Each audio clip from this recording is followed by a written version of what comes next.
Pongámonos de rodillas para orar. Oremos. Padre nuestro que estás en el cielo. Mi Señor, gracias, mi Dios, por un día más que nos das de vida, mi Señor.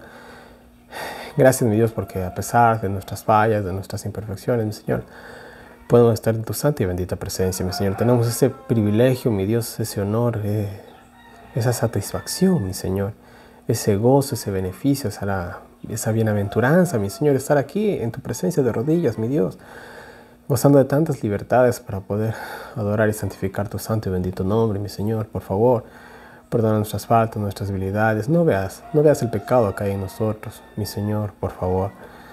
Mira todo lo bueno que hay en mí, Señor mío, y en cada uno de los que estamos aquí presentes.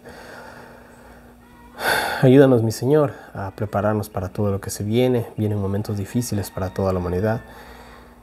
Y solamente los que estemos 100%, mi Dios, agarrados y confiados en ti, vamos a poder, mi Dios, enfrentar a todos los desafíos que le vienen a este mundo. Por favor, mi Señor, quédate con nosotros en esta mañana, en el estudio que estamos teniendo, mi Dios, de las 7 iglesias. Que estas lecciones no solamente sean lecciones del pasado, mi Dios, sino que podamos sacar lecciones no solo para el futuro, sino para este presente que estamos viviendo. Por favor, mi Señor, que la santa presencia de tus santos ángeles puedan estar en este lugar, puedan tocar nuestra mente y nuestro corazón, mi Señor, y de esa manera podamos entender el mensaje que tú nos tienes preparados para el día de hoy. Te lo pedimos todo sin merecerlo, en el nombre de tu Hijo amado Cristo Jesús. Amén. Muy bien, feliz sábado. Feliz sábado, que Dios nos bendiga. Muy bien, hoy nos toca el estudio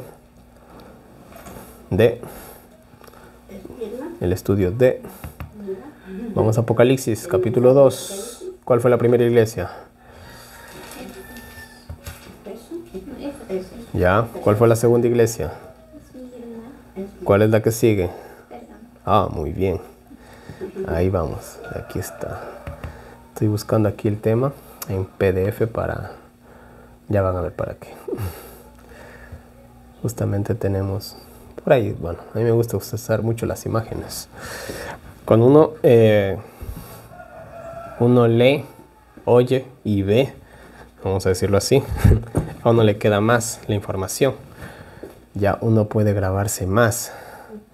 Entonces es bueno. ¿Ya? Y muy bien, como estábamos diciendo, nos toca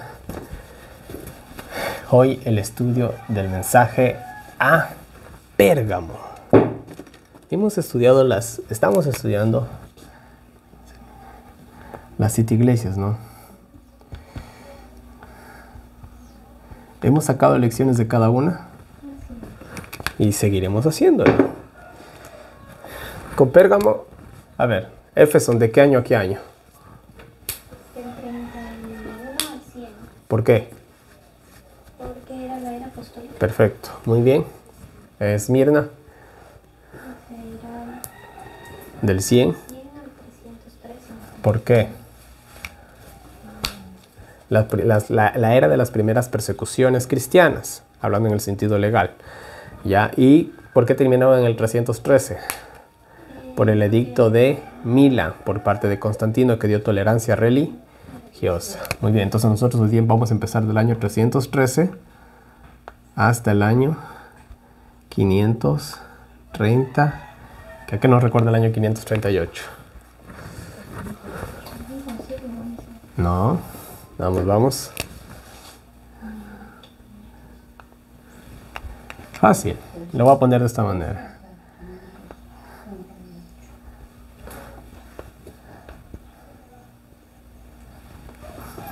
¿Ya? ¿No?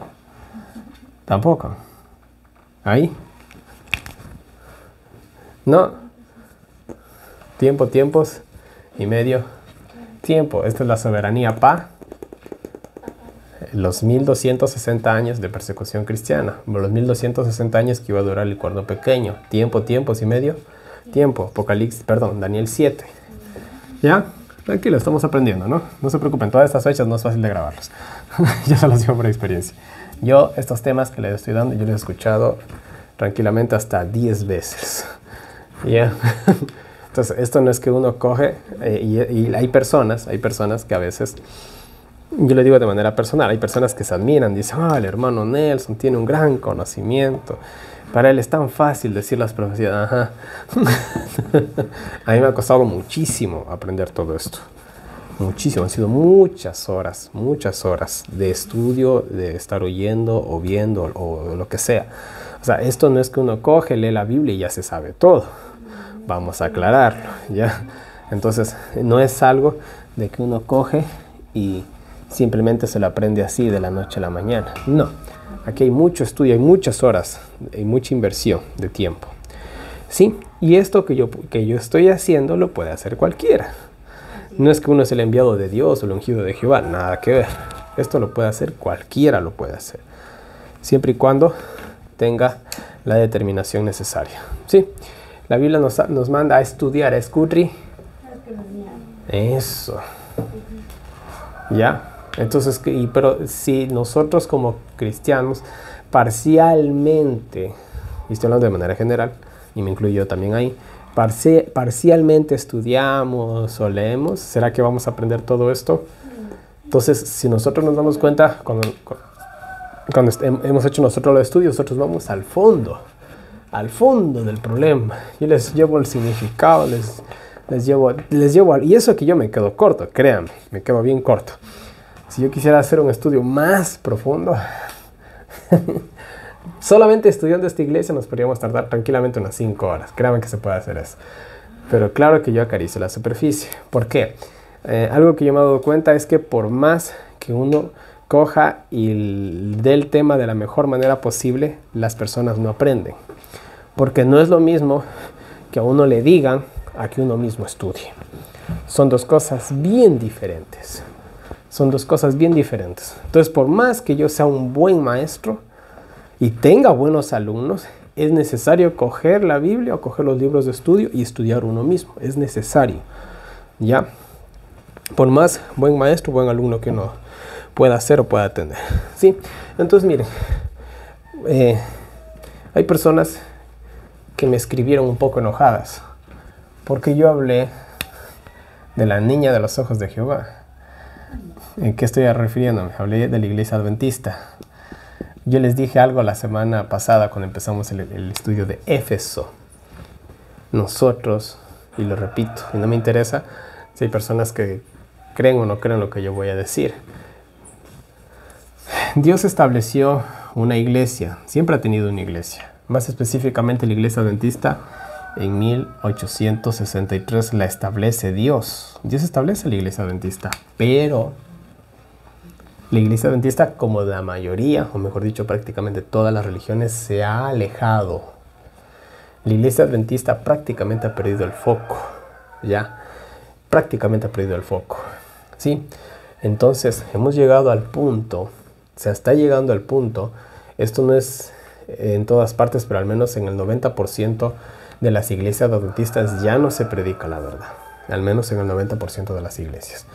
Lo único que queda son esto que hacemos nosotros, grupos pequeños. ¿Dónde está nuestra filigresía? ¿En dónde está legalmente nosotros que constamos como miembros? ¿En dónde? Porque estamos en el cielo, en la lista Eso es de lo Dios, importante, eso es lo no importante. una iglesia o Ya, una entonces, iglesia. ¿a mí de qué me sirve que a mí me digan adventista o yo pertenecer a la iglesia adventista? Yo no estoy, y voy a aclarar algo, yo no estoy diciendo que hay que salirse de la iglesia, por si acaso. Si nosotros podemos estar en una iglesia adventista o iglesia de la que sea y tenemos la oportunidad de compartir la verdad, quedémonos ahí. Si tenemos la oportunidad si a mí me invitaran a una iglesia católica a predicar, yo voy encantado de la vida. Pero si a mí me invitan a una iglesia católica a participar de una misa, yo no voy.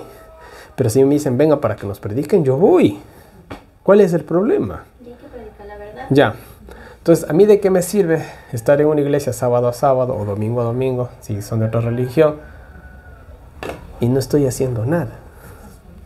O simplemente veo que cada vez hacen más aberraciones o más apostasías, por usar una palabra un poquito más suave quizás. ¿Ya? ¿De qué me sirve? A mí, el propósito de la iglesia a lo largo de la historia, ¿no? En este caso estamos con Pérgamo. ¿Quiénes eran los de la iglesia de Pérgamo? Perdón, antes de pasar a esto, bueno, que hay hermanos que se molestan cuando se tocan ciertas cosas que están mal, pero yo los invitaría a justamente autocriticarnos, autoevaluarnos. Eso es lo importante, porque si hay una persona que de parte de Dios nos está diciendo lo que estamos haciendo mal, no podemos salir a atacar a esa persona, sino más bien en oración pedirle a Dios la humildad para aceptar en lo que nos estamos equivocando. Si nuestra iglesia, si nuestros pastores, nuestros dirigentes están en algo incorrecto, entonces no salgamos a atacar a la persona que está señalando lo que está incorrecto, sino más bien en humildad hagamos esos cambios, esas modificaciones a las que Dios nos exhorta, porque muchas de las cosas que se dicen, incluso las que dicen nuestros enemigos, pueden ser reales y quizás son más sinceros. Sí. Y eso es lo correcto. Entonces no está bien que salgamos a atacar a una persona en específico, sino más bien yo haría ese llamado a evaluarnos constantemente, porque no es que estamos 100% bien o somos perfectos, sino que más bien abramos nuestro corazón y nuestra mente a hacer los cambios que Dios nos está llamando a hacer. Muchas gracias, lo dijiste mejor que a mí, ¿no? Entonces mire, los miembros de la iglesia de Pérgamo o en la era de la iglesia de Pérgamo, ¿dónde se reunían? ¿A qué institución pertenecían? Pero nosotros a partir de 1863 nos hemos hecho dependientes de una organización. Que si la organización estuviera bien, oye, yo soy de los primeros en decir, no pasa nada, está bien, apoyemos. Pero si lastimosamente, vuelvo a insistir, no es en todas partes, pero al menos yo creo que el 90% de la organización se ha dejado de corromper, ¿qué hacemos ahí? No digo salgámonos de la iglesia, estoy diciendo ¿qué haces tú en una iglesia? Si tú estás siendo una buena influencia en donde Dios te puso, chévere, hazlo, no hay problema. No digo sálganse de la iglesia, de hecho no hay en la palabra de Dios un mensaje que diga salgan de la iglesia adventista, no lo hay. Que a nosotros nos saquen es diferente. ¿Qué hicieron con Jesús? ¿A lo sacaron? ¿Qué hacía Pablo cada vez que iba a una ciudad? Iba primero a la sinagoga, trataba de trabajar con ellos, decían, ¿sabes qué, Pablo? Ya lo vamos a ver. Y Pablo que decía, bueno, me voy a los gentiles. Y se iba. Y no perdí el tiempo. ¿Sí se dan cuenta? Así trabajaban los hombres de Dios. Nosotros deberíamos hacer lo mismo. No cuento con el apoyo de la iglesia adventista. Pues lo hago yo. ¿Cuál es el problema? No hay ningún problema. Entonces, aclarando eso, ¿no? Por un lado. Ahora sí, es que esto es lo importante. ¿Ya? Esto es lo importante, lo que nosotros tenemos que captar. No se trata de pertenecer a una organización, a una corporación, a una feligresía, a una iglesia, llámenlo como ustedes quieran. No es lo importante. Lo importante, como dijimos al principio, es que nuestros nombres estén inscritos allá arriba, que allá arriba nos conozcan. ¿Qué le dijeron a Daniel? ¿Qué le dijo el ángel a Daniel cuando le vino a ver? Daniel, tú eres muy amado en el cielo. Él nos dijo, mira, tú eres muy popular en Jerusalén, tú eres el primer anciano. ¿Qué le dijeron a Daniel? Tú eres muy amado en el cielo. A mí que me digan eso, ya no me interesa el resto de las cosas, sinceramente, ¿no? Entonces, quedémonos en esa idea, que eso es la idea de lo que yo quiero al menos proyectar en estos estudios, ¿sí? Y ahora sí, vamos a iniciar con el estudio. Y tenemos aquí algunas cosas muy interesantes, ¿sí? ¿Qué significa Pérgamo? Pérgamo significa elevación o altura. Voy a ponerle altura. Significa elevación o altura. ¿Por qué? Porque Pérgamo estaba en una altura, en una colina. Y hoy, aún en la actualidad, en el mundo, hay ciertas ciudades que quedan en partes altas, ¿ya? En partes altas. Pero en el mundo antiguo esto era muy popular. ¿Por qué? Porque ellos vivían en una cuestión más bélica de lo que vivimos nosotros, en una situación más bélica. En la cual, obviamente, estar en una posición de altura era una gran ventaja en la cuestión de las guerras. Porque si tú venía un ejército a invadirte, tú desde arriba, desde las torres, o incluso desde lo que es el muro de la ciudad, podías verlos a tus enemigos. Entonces era ventajoso estar en una ciudad alta, ¿ya? Y pues Pérgamo justamente estaba en una ciudad bastante alta. Y de ahí viene... es lo que significa Pérgamo, altura. Pero también la palabra Pérgamo nos heredó algo que en la actualidad lo conocemos como el pergamino. Antes del pergamino existían los papiros. Y ya, pero por ahí hubo una crisis de papel, no, mentira, digo de papiros. Ya. Entonces los de Pérgamo se inventaron el pergamino. Y Pérgamo tenía una de las bibliotecas más grandes del mundo, en la cual constaba más o menos con, por aquí lo anoté, creo que era más de 200,000, sí, más de 200,000 libros. Eso en el mundo antiguo era bastante. Porque obviamente escribir un libro te tardaba un montón de tiempo. Y Pérgamo tenía justamente una de las bibliotecas más grandes del mundo, la única con la que competía con la biblioteca de Alejandría, para ser más exactos. Ya, ambos tenían por ahí había una rivalidad, según la historia más o menos. Pero entonces Pérgamo coge y hace su propia biblioteca, y en Alejandría tenían también su propia biblioteca, y por ahí fue más o menos la cuestión de que ya no querían darles papiros a los de Pérgamo, entonces ellos inventan el pergamino, algo así más o menos es la historia, no me acuerdo bien. ¿Cuántos libros tenían, perdón? 200,000 aproximadamente. Ya, y esto es muy importante, de hecho. La Edad Media se la conoce como la Edad Oscura también, justamente porque se perdió todo esto, el conocimiento del mundo antiguo se perdió. Entonces eso nos llevó a nosotros a un retroceso en la historia. Y eso fue justamente en el reinado de terror del papado, ¿no? De los 1260 años, en los cuales la civilización humana se pegó un retrocedimiento, pero terrible, lo cual en 2 siglos, desde que cayó, vamos a decirlo, el papado, miren cómo hemos avanzado.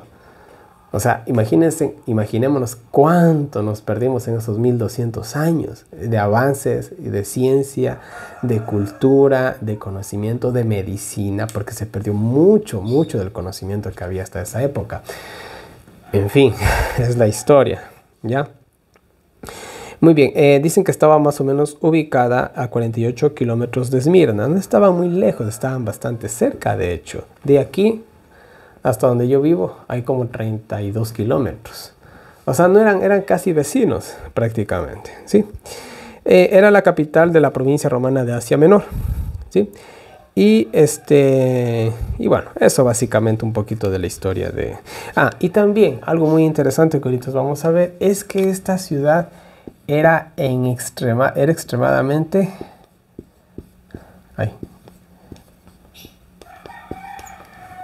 Era extremadamente idólatra, pero en extremo. De hecho, en la ciudad de Pérgamo fue cuando se hicieron los primeros templos a los Césares. Por primera vez comenzó, el primero que fue Augusto César, que fue uno de los emperadores más grandes del Imperio Romano, al punto que incluso muchos judíos creían que era el Mesías. Así como en la actualidad con Donald Trump. Pero bueno, ese es otro tema, ¿no? Entonces ahí se hizo el primer templo a Augusto César, y después se le hicieron un templo más a... Déjenme ver, por aquí lo tengo anotado. Por favor, hay muchas cosas que sé de memoria, pero otras no. Ya, entonces fue lo que es Augusto César, y también aquí estoy. Ya, a Trajano y a Severo. Esos 2 emperadores también tenían su propio templo. Eran adorados como si fueran dioses, ¿no? Así como lo dice la mitología griega, los semidioses. Los dioses que tenían relaciones con las mortales, y de ahí salían estos semidioses. Aunque yo sé que es como leyenda, pero algo de verdad hay en esas historias, pero ese es otro tema. Simplemente les dejo con ese dato, ¿sí? Cosa de que cada uno investiga también. Muy bien. Entonces, miren,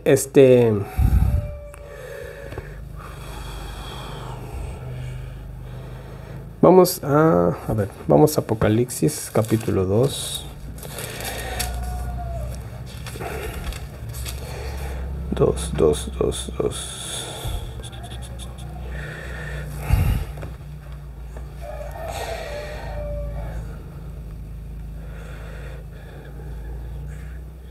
Ya. Versículo 3, dice la palabra de Dios, justamente hablando de Pérgamo. Me adelanto un poquito, dice: yo conozco tus obras y donde moras, donde está la silla de Satanás, o el trono de Satanás, dice otras Biblias. Y retienes mi nombre y no has negado mi fe, ni aún en los días que Antipas fue mi fiel mártir, el cual fue muerto entre vosotros donde Satanás mora. Démonos cuenta que aquí se menciona un tal Antipas, ya después hablamos de Antipas. Ya, el cual dice, habla en tiempo pasado. El cual fue. Entonces, en esta época de Pérgamo había acabado las persecuciones cristianas. Ya fue en tiempo pasado. Y ahorita relativamente se vive una era dorada para el cristianismo, entre comillas. Ya vamos a especificar todo eso, ¿no? Entonces, habían acabado las persecuciones. ¿Cuándo acabaron las persecuciones papales? Perdón, del Imperio Romano, mejor dicho, perdón, porque con el Papa no se establece, del Imperio Romano, en el año 313 con Constantino. Él da tolerancia religiosa y se acaba la persecución. Pero aquí llega a suceder algo, que esto es lo que nos interesa ahorita. Pero bueno, ahorita vamos para allá. Ya,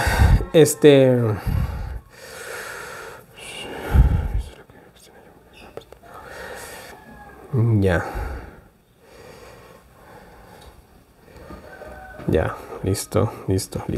Ya, ¿cuál fue el problema de Pérgamo? El problema de Pérgamo es que todo se relajó. Y aquí viene la antítesis con nosotros.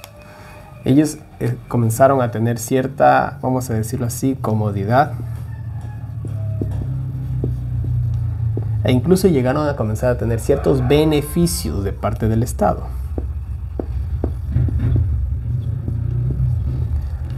Y automáticamente esta relajación, esta comodidad, estos beneficios que ellos comenzaron a gozar ya de parte del Estado, hizo que comience la era de la apostasía. ¿Sí? Básicamente nosotros vivimos exactamente lo que se vivió en esta época. ¿Por qué? El hecho de que ya los cristianos no eran perseguidos, los cristianos se relajaron. ¿Qué pasó con los habitantes de Sodoma y Gomorra? ¿Cómo vivían ellos? ¿Bien o mal? Extremadamente bien. Extremadamente bien. Prósperos, demasiado dinero, demasiado alimento tenían. ¿Ya? ¿Qué pasó con ellos? Eso trajo automáticamente la holgazané y mente desocupada, taller de él.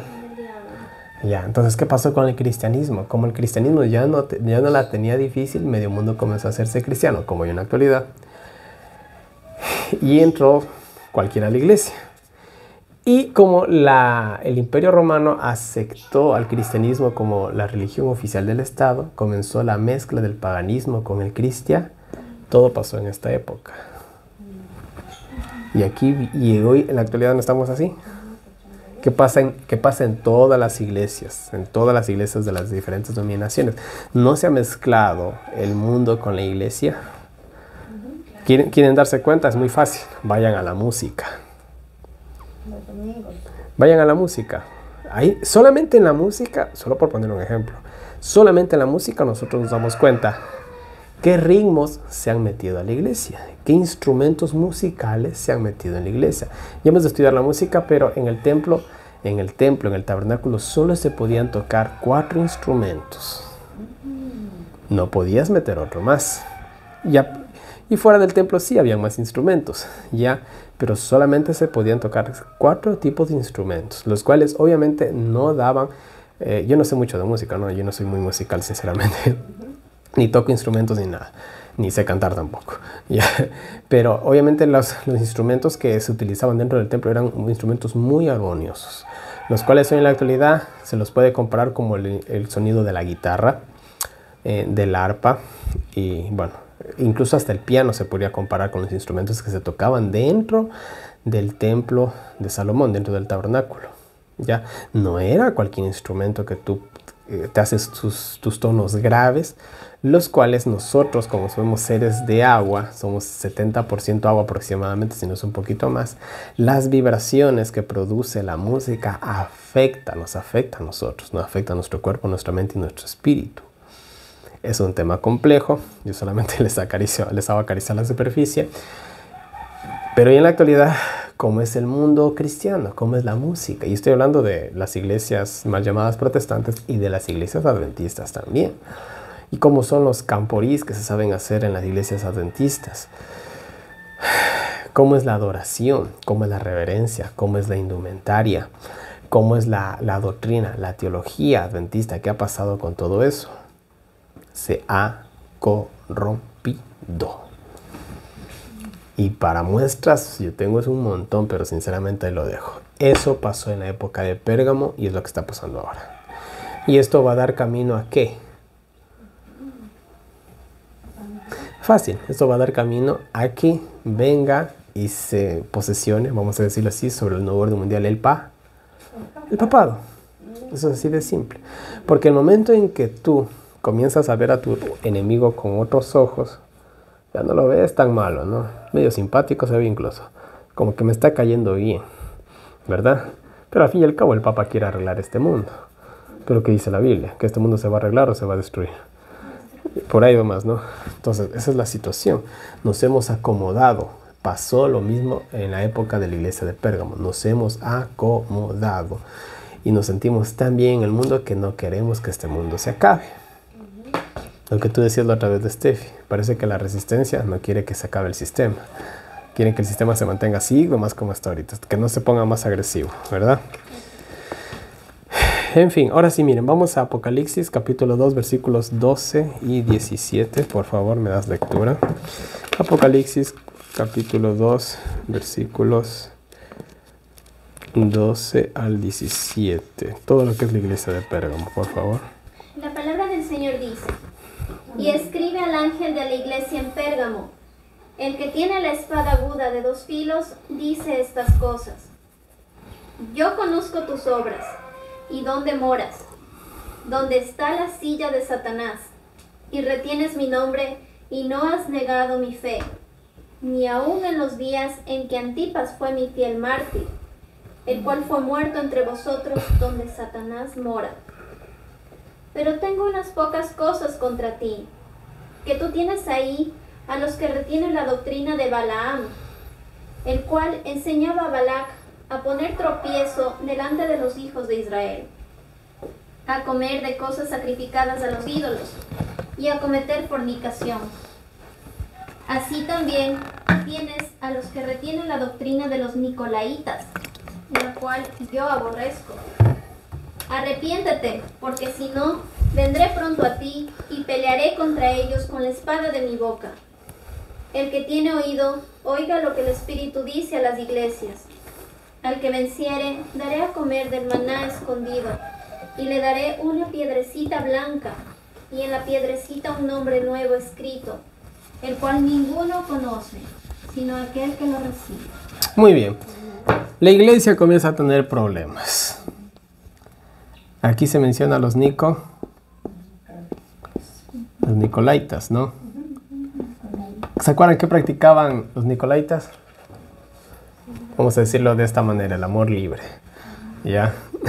Enseñaban que las obras del cuerpo no afectan al espíritu. ¿Será eso cierto? Obviamente que se hace efecto, ¿no? Entonces, eso, y también hablaba de la doctrina de... ¿Qué nos acordamos de Balaam? ¿Se acuerdan? Que hizo que se equivocaran los israelitas. ¿Cómo poder desobedecer? ¿Cómo les hicieron cara? ¿Se acuerdan? Viene Balac y le dice, quiero que maldigas a Israel. No, no puedo. Pero déjame consultar, mañana te digo. Dios le dice, no vayas. Pero al final fue, ¿verdad? Y cuando iba a maldecir al pueblo, ¿qué le salía de la boca? Bendecía 3 veces. Incluso profetizó la venida del Mesías en la 3ª vez. Ya, sí, ahí le das nomás. Y después dijo, es que no lo puedo maldecir, Dios no me deja. Le dijo, ¿sabes qué? Si el pueblo no peca, yo no puedo hacer nada. Entonces, ¿qué tal si les mandas unas mujeres en minifalda y en bikini? Y ya saben el resto de la historia. Y cayeron redonditos el diablo sabe por dónde cogerlos. Los hombres, un hombre no lo ganas en una batalla, pero sí lo derrotas con una mujer. La verdad, no se olviden que los hombres conquistan reinos, pero las mujeres conquistan hombres. ¿Ya? ¿Tú quieres un reino? Conquístate un hombre que conquista un reino. Nada más. Es todo lo que necesitas hacer. Si tú te pones a conquistar un reino, no lo logras nunca, pero un hombre sí lo hace. Sí, y en la historia de la humanidad hay mujeres que hicieron cosas increíbles, literalmente, no en el buen sentido de la palabra. ¿Ya? Pero bueno, entonces mire, la iglesia cristiana comenzó a corromperse. Y vamos a leer Gálatas 1, 6 al 9. Gálatas 1, 6 al 9. Si encuentras, me das lectura, por favor. Gálatas 1, 6 al 9. La palabra del Señor dice: Amén. Estoy maravillado de que tan pronto os hayáis traspasado del que os llamó a la gracia de Cristo a otro evangelio. No que hay otro, sino que hay algunos que os perturban y quieren pervertir el evangelio de Cristo. Mas si aún nosotros, o un ángel del cielo, os predicare otro evangelio del que os hemos predicado, sea anatema. Como antes hemos dicho, así ahora digo otra vez. Si alguno os predicare otro evangelio del que habéis recibido, sea anatema. Aquí dice sea maldito. Es un lenguaje más directo. Entonces miren, ¿cuál es la cuestión? Este versículo que nosotros acabamos de leer es regla de oro. Y aquí voy a tocar unas fibras sensibles. ¿Qué está pasando en todo el mundo cristiano? Por poner un ejemplo muy popular, el sábado no es el día del Señor, es el domingo. Eso es mentira. Hablemos de la inmortalidad del alma. Eso es mentira. Hablemos de la comida, que puedes comer lo que se te venga, porque lo que entra, no, ¿cómo es? Lo que sale de la boca es lo que contamina, no lo que entra, algo así dicen, ¿no? Bueno, en fin. Y dentro de la iglesia adventista, el tema de la deidad, que ahorita están diciendo, no, es que estos pasajes bíblicos fueron aumentados, o estos los pusieron ni siquiera, y no sé cuánto. La palabra de Dios dice que si alguien enseña algo diferente, sea maldito. Oh, mis queridos hermanos, y caer en la maldición de Dios, ¿cómo creen que se siente eso? ¿Qué estaba pasando en la época de Pérgamo? Verán, aunque nosotros estamos estudiando el punto desde el punto de vista histórico, recordémonos que estas iglesias fueron reales, y aunque ustedes no lo crean, estas iglesias también tenían estos problemas. No que nosotros estamos viendo tanto en el sentido literal como en el sentido simbólico, ¿ya? Entonces, ¿qué estaba pasando en la época de Pérgamo? El evangelio se estaba contaminando. La mujer de Apocalipsis 12 se estaba convirtiendo en la mujer de Apocalipsis 17. Se estaba haciendo una ramera. ¿Qué es una mujer ramera? Una mujer ramera, vamos a decirlo como es. Una mujer ramera es la mujer que acepta un pago a cambio de su servicio. ¿Saben a qué me refiero? O de igual manera, es una mujer que ha tenido varios hombres, sea por placer o sea por dinero. Eso lo define una ramera. ¿Ya? Eso es lo que le define. Simple y llanamente. Hay mujeres mundanas, obviamente estamos hablando de las mujeres mundanas, que están con hombres por placer, no por dinero. Y disculpen lo que voy a decir, esas mujeres son rameras tontas, porque al menos la que cobra saca un beneficio, pero la que no cobra, ¿qué gana? Disculpen que seamos tan directos, ¿no? Ahora, una religión, y aquí viene lo que les trato de decir, una religión que vende su libertad religiosa por nada, ¿qué es? Una ramera tonta, ecumenismo, lo que estabas diciendo. Nosotros nos unimos con el papado, ¿y qué nos da el papado? Somos rameras tontas en ese sentido, hablando, porque ni siquiera estamos sacando beneficios. Sí, disculpen el lenguaje tan fuerte, pero no hay otra manera de decirlo. Entonces, ni aunque un ángel del cielo venga y diga otra cosa. Miren, si nosotros hablamos de los escritos del N.G. de White, yo me he leído algunos libros, no me he leído todos. No hay manera, y yo lo he analizado, no hay manera en que estos libros, mejor dicho, no contradicen la palabra de Dios. Ahí tú te das cuenta si un profeta es verdadero o falso. Coges su libro, lo estudias obviamente, y lo comparas con la Biblia, con la doctrina bíblica. Y ahí te das cuenta si es profeta de Dios o no lo es. Tenemos algo fiel. Sabemos que la persona que escribió esto sí estaba inspirada por Dios. Pero ¿qué tal si nosotros cogemos un libro X o un tema X de cierta persona y comienzan a sacar que sí, es que esto está aumentado en la Biblia, es que estos pasajes no aparecían en la Biblia original, es que el N.G. de White se equivocó, es que la Biblia dice una cosa y el N.G. dice la otra? ¿A quién le creemos?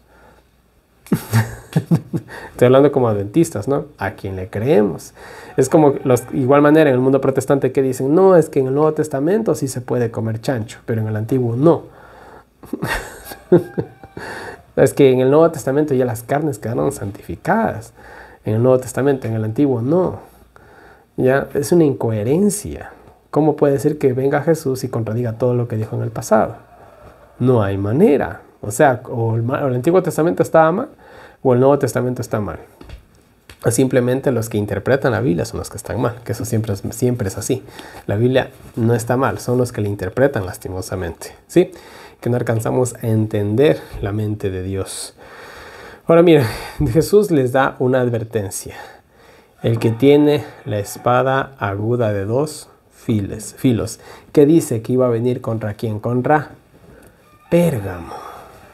¿Qué significa la espada de dos filos? Hebreos 4:12, vamos a ver qué dice Hebreos 4:12. Hebreos capítulo 4 y versículo 12, vamos a ver cuál es la espada de dos filos. Yo sé que lo sabemos, pero vamos a ratificarlo. Hebreos 4:12.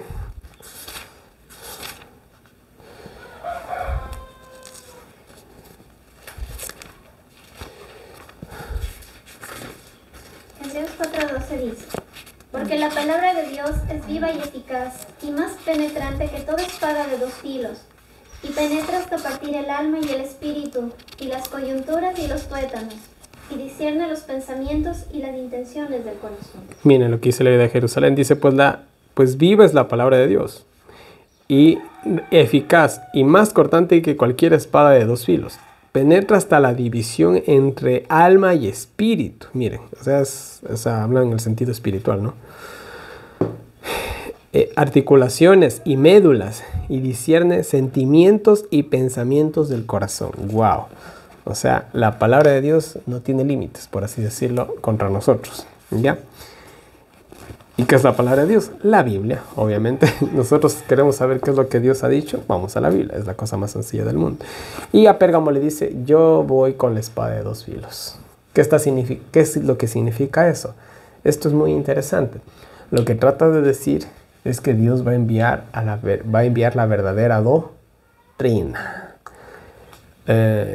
Cuando Juan Hus, que fue uno de los primeros reformadores, gracias Steffi, uno de los primeros reformadores, cuando él estaba en la cárcel dice que él estaba muy triste porque lo iban a quemar, y él no estaba triste porque iba a morir, sinceramente, porque según la historia él muere cantando, o sea, murió muy feliz. Para morir cantando tienes que morir feliz. Ya. Él estaba triste porque su obra iba a terminar. Y él decía, ¿y ahora quién va a defender la verdad? ¿Quién va a defender la palabra de Dios? ¿Quién va a decir las cosas como son? Y dicen que él antes de morir tuvo un sueño. Eso está en el libro El conflicto de los siglos. Y dice que en el sueño él ve que está en una iglesia.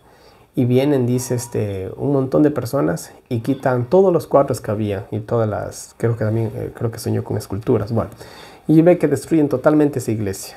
Y él dice que se pone muy triste en el sueño. Él entendía que su obra iba a ser destruida. Y en eso dice que él vuelve a alzar la mirada y toda la iglesia estaba restaurada. Había cuadros más bonitos, mejores.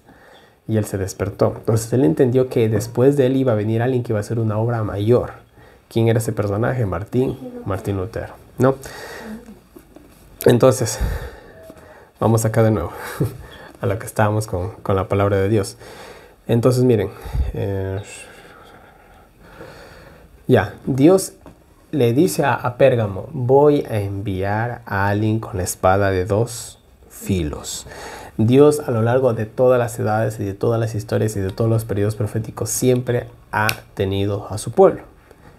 Y si no tenía su pueblo, más que sea tenía a uno. Y Dios con uno puede hacer, pero ¿qué no puede hacer Dios con una sola persona? ¿Qué no hizo con una sola persona en el pasado? Entonces Dios les manda la promesa básicamente de que iba a enviar a alguien, por así decirlo. Y obviamente en la época de la iglesia de Pérgamo hubieron muchas personas que se mantuvieron de parte de la verdad. Y gracias a esas personas, hoy en la actualidad nosotros gozamos de la verdad. Nosotros no tenemos ni idea de cuánto le debemos a estas personas de las cuales ni siquiera sabemos sus nombres, ni siquiera sabemos qué vidas tuvieron o si tan siquiera existieron, pero cuántas de esas personas con su sangre permitieron que la palabra de Dios nos llegue tal cual como nos ha llegado hasta el día de hoy a nosotros, ¿no? En fin, seguimos. Esto ya vi. Miren, les voy a leer lo que pasó en el año 303. Específicamente voy a leer lo que es un documento legal. Esto está en la historia del hombre. Esto es creo que es una enciclopedia que se llama Alcides Parejas Moreno, Don Bosco, editorial, página 133. Dice: en el año 303 el emperador Constantino promulgó un edicto de Mila. Perdón. En el año 303 el emperador Constantino promulgó el edicto de Mila, por el que se reconocía oficialmente al cristianismo, se proclamaba la seguridad del culto y se concedía a las comunidades cristianas la consideración de personas jurídicas. Interesante. Personas jurídicas. ¿A quiénes se las ha reconocido en esta última década como personas jurídicas y que tienen incluso derechos a casarse y adoptar hijos? Ya. Ahora ahí vamos, ¿no? ¿Quién hizo eso? El Papa, ¿no? Bueno, la historia se repite de una u otra manera. Esta etapa de la historia de la iglesia se cierra con el decreto del emperador Teodosio en el año 379 al 395, por el que se proclamó el cristianismo como la religión oficial del Imperio Romano. Ya, entonces miren, esa es la historia. Ya, en esa época, en el año 313, se dio tolerancia religiosa. Más adelante, en el año 300 y algo era, específicamente. Más acá creo que lo tengo anotado. Hay vuelta, ¿qué fue lo que se hizo? Se reconoció a la iglesia católica, vamos a ser bien específicos, como la religión la religión católica como la religión oficial del Imperio Romano, ¿sí? Entonces es en la época de la iglesia de Pérgamo cuando tenemos el pleno desarrollo del papado. El papado está naciendo aquí. Y eso fue algo que, vamos a usar esta palabra que es muy exacta, fue una situación progresiva.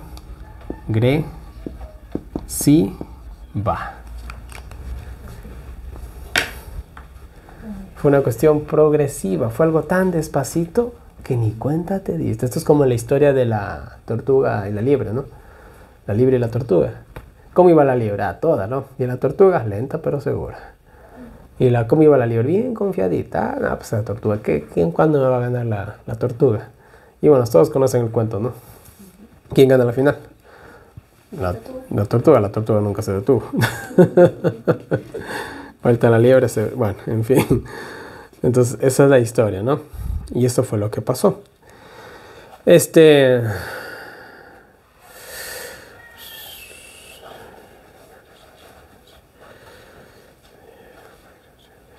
Ya, muy bien. Ahora miren, en Apocalipsis 12:13, con referente a la iglesia de Pérgamo, nos dice algo. Yo conozco tus obras y donde moras, donde está el trono de Satanás.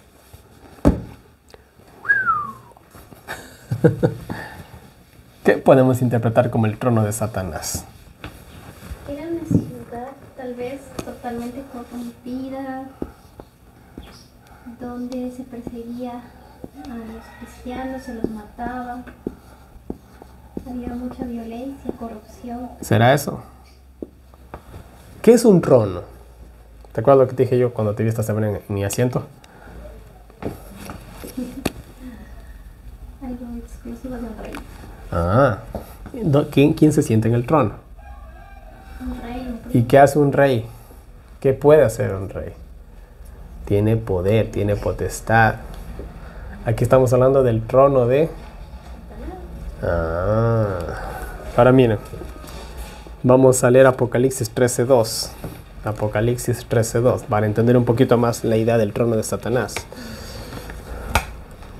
13:2 dice: y la bestia que vi era semejante a un leopardo, y sus pies como de oso, y su boca como boca de león. Y el dragón le dio su poder y su trono y grande autoridad. Ay, qué interesante, ¿no? Dice que Satanás da el trono a la primera bestia. Ese es otro tema, ya llegaremos ahí, tranquilos, estamos en camino. Entonces el trono, su poder, su autoridad, ¿quién estaba naciendo en esta época? Ustedes están donde está naciendo el papado, lo que está diciendo Juan, básicamente. ¿Entienden? Ustedes están en el trono de Satanás. Básicamente, claro que vamos a aclarar que era una ciudad totalmente idólatra. Ya, obviamente también es una referencia a eso, ¿sí? Pero, miren,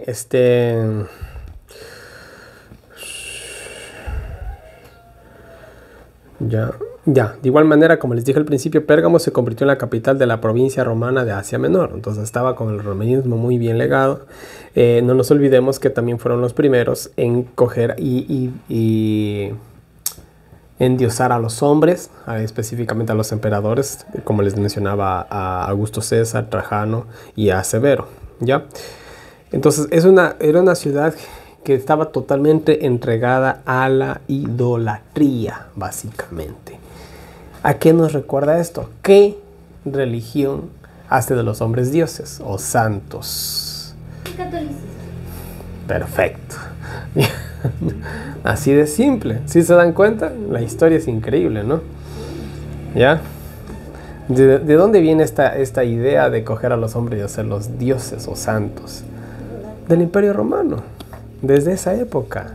Así nació la Iglesia Católica y así se mantiene hasta el día de hoy. Y pasan haciendo santos como hacer churros. Yo no sé si pasan haciendo santos cada día, pero no sé, sinceramente. Hay santos, pero hasta para... Creo que hay santos hasta para el divorcio, ¿no? Por no decir otras groserías, disculpen, la verdad, porque hay santos para todo. No estoy exagerando, y los que han sido bien católicos saben mejor que mí, porque yo nunca fui muy católico, sinceramente. A los Hay un santo para cada día, de hecho, en el calendario, cuando envían ahí abajo escriben el nombre sí. de todos. Y eso, y hay falta. O sea, yo no sé si cada año cambian los nombres, porque... En fin, bueno. Entonces, miren, ahí tenemos la cuestión de el trono de Satanás. O sea, era una cosa tremenda. Incluso también se habla un ratito, bueno, más adelantitos, después no me voy a adelantar tanto, ¿ya?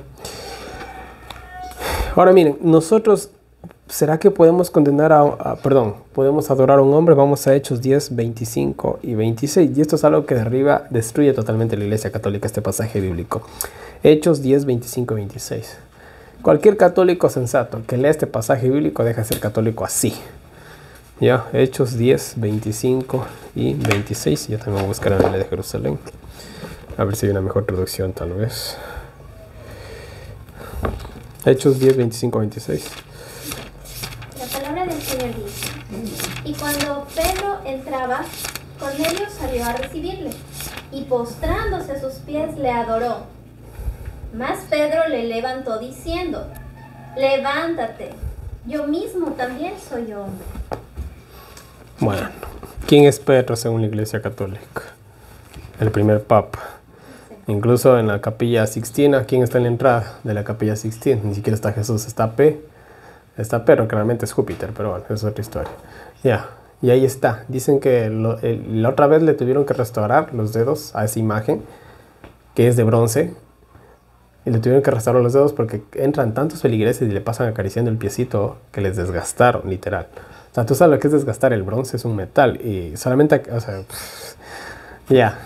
Pero la Biblia dice que el apóstol Pedro no le gusta que le adoren. Entonces, pero parece que cuando el apóstol Pedro murió cambió de parecer, ¿no? Estoy hablando con ironía, ¿no? Entonces Dios prohíbe totalmente la adoración a los hombres. Y si aún uno dijera, bueno, es que yo adoro al ángel Gabriel, vámonos a Apocalipsis 19:10 creo que es, donde el mismo ángel le dice a Juan, no te postres ante mí, yo soy otro igual a vos.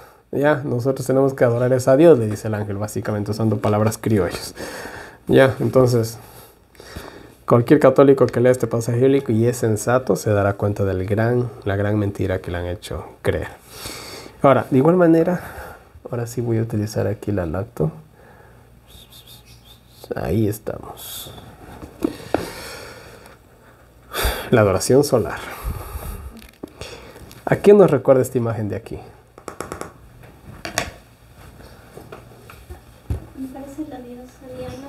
Iglesia Católica. No, Es la Estatua de la Libertad. no es la Estatua de la Libertad.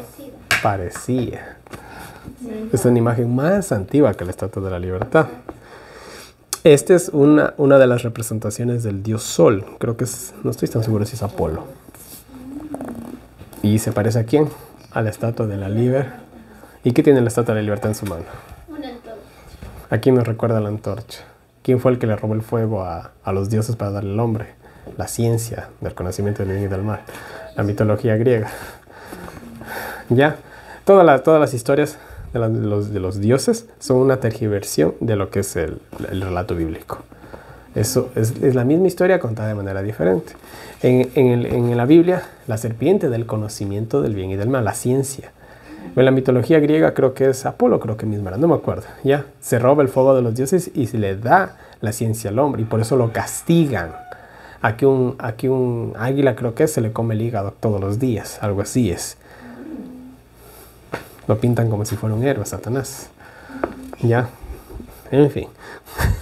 Ese es otro tema. Yo siempre por ahí les dejo con hambre, disculpará. Pero bueno, ya es cuestión de cada uno que vaya y... Este es la imagen del sol invicto. Aquí dice. El sol invicto. ¿Ya? Esa es una representación. Les voy a leer textualmente lo que dice aquí.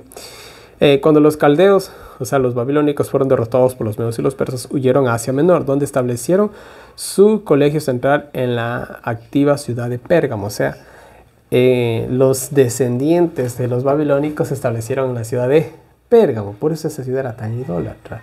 Y acordémonos de Babilonia, la imagen de oro. Nabucodonosor dejó un bonito legado, ¿no? Por eso eran tan idólatras, porque venían de esa descendencia de los babilónicos. ¿Qué más dice? Por lo tanto, miren, Dios escogió a la iglesia de Pérgamo para utilizarla como símbolo profético de aquella época apóstata, en la época de oración del sol. Fue introducida en la cristiandad. Fue el emperador, escuchen, romano Constantino, quien en el año 321 emitió la primera ley de descanso durante el día del sol del Imperio Romano, mandando que todos los habitantes del extenso Imperio Romano debían cesar de trabajar el 10 solis, o sea, el día del sol. Y 62 años después, el emperador romano Teodosio cambió el nombre de 10 solis a día del sol por 10, Teodosio cambió el nombre de 10 solis, que significa día del sol, por 10 dominicus, día del Señor, camuflando de esta manera el día del sol pagano con un lindo nombre cristiano. Pero en inglés, ¿cómo se dice en inglés? Domingo, día del sol. O sea, por más que por ahí lo quisieron camuflar, al menos en inglés y en otros idiomas más que seguro se preservó el verdadero significado de este día, que es el día del sol, no es el día del Señor. Podríamos decir que es el día del Señor Sol. Eso sí también podríamos decirlo. ¿Ya? Entonces, miren, esa es la historia. ¿Ya? Y aquí tenemos una imagen del dios Sol, de uno de los muchos dioses soles, ¿no? Justamente de la época del Imperio Romano, el Sol Invictus. ¿Ya? Ahí está, el cual pues es un símbolo de la famosa Estatua de la Libertad. De ahí se inspiraron, esa es la Estatua de la Libertad. De incluso la Estatua de la Libertad, ¿cómo está vestida? ¿Quiénes usan esas túnicas? ¿Los Acer? ¿Y la Estatua de la Libertad es un hombre o una mujer? Es una mujer. Pero también parece hombre. No está definido su sexo, si te das cuenta. Puedes buscar en internet Estatua de la Libertad y no se define el sexo. No se sabe si es hombre o si es mujer. Y bueno, ya cuando llegamos a Apocalipsis 13 vamos a estudiar acerca de Estados Unidos. Quedémonos nomás ahí con la duda. Y bueno, durante la época de Pérgamo, voy aquí a leer un poquito, se comenzaron a usar las velas de cera. Eso fue introducido en el año 320. También se comenzó la veneración de ángeles, santos y muertos. Eso fue imágenes en el año 375. Ya prácticas están totalmente prohibidas en la Biblia. De igual manera, la misa diaria, el sacrificio diario de Cristo en el año 394, cuando la Biblia dice que Jesús murió solamente una vez por nosotros. De igual manera, decir que María es la Madre de Dios en el año 431. ¿Sí? También se comenzaron a usar vestiduras especiales para los sacerdotes o curas, como los conocemos hoy en la actualidad, en el año 500. También se metió la doctrina de la extrema unción en el año 526. Bueno, todas esas cosas ya lo vimos incluso en temas pasados. Todas esas cositas fue en esta época, del año 303 al año 538. ¿Sí? Bueno, en esta época también fue cuando cayeron las 3 tribus bárbaras. Ya, los cerulos, los vándalos y los ostrogodos. Y eso fue lo que permitió que a partir del año 538 el papado llegue a todo su apogeo, a todo su poder. Ya. Todo esto en la época de iglesia de Pérgamo. Yo podría decir que nosotros estamos en la época de la iglesia de Pérgamo en un sentido simbólico. ¿Ya? Por todas las características, porque hoy en la actualidad es lo mismo. Hoy en la actualidad el papado poco a poco ha ganado terreno. Terreno en la política, terreno en la religión, terreno en todo, sinceramente. Ya, ahí podemos hablar de muchas cosas, pero dejémoslo nomás ahí, ¿sí? Para no hacer tan largo el tema, que ya se me va acabando el tiempo. Voy 1 hora y no voy ni a la mitad del estudio, creo. Sí, bueno, vamos a seguir avanzando. Muy bien, Apocalipsis 2:13 nos hablaba de ¿dónde estamos? Apocalipsis 2:13 dice: yo conozco tus obras y donde moras, donde está la silla de Satanás. Otras Biblias dice el trono. Y retienes mi nombre y no has negado mi fe, ni aun en los días que Antipas fue mi fiel mártir, el cual fue muerto entre vosotros, donde Satanás mora. La pregunta del $1.000.000. ¿Quién es Antipas? ¿Ideas? ¿Sugerencias? ¿Comentarios? Mi fiel mártir. Ya, muy bien. Posiblemente esta persona sí existió, pero solo aparece en ese texto bíblico, así que no se sabe nada. Pero vamos a la cuestión simbólica. ¿Cuántas personas no murieron en esa época? Cristianos, ¿cuántos cristianos no murieron? Entonces, más que seguro, de seguro murió alguien llamado Antipas. Más que seguro. ¿Ya? Pero vamos a la cuestión simbólica, como les digo yo. ¿Qué significa? Bueno, a Antipas se lo presenta como el testigo. ¿Quién es el testigo fiel?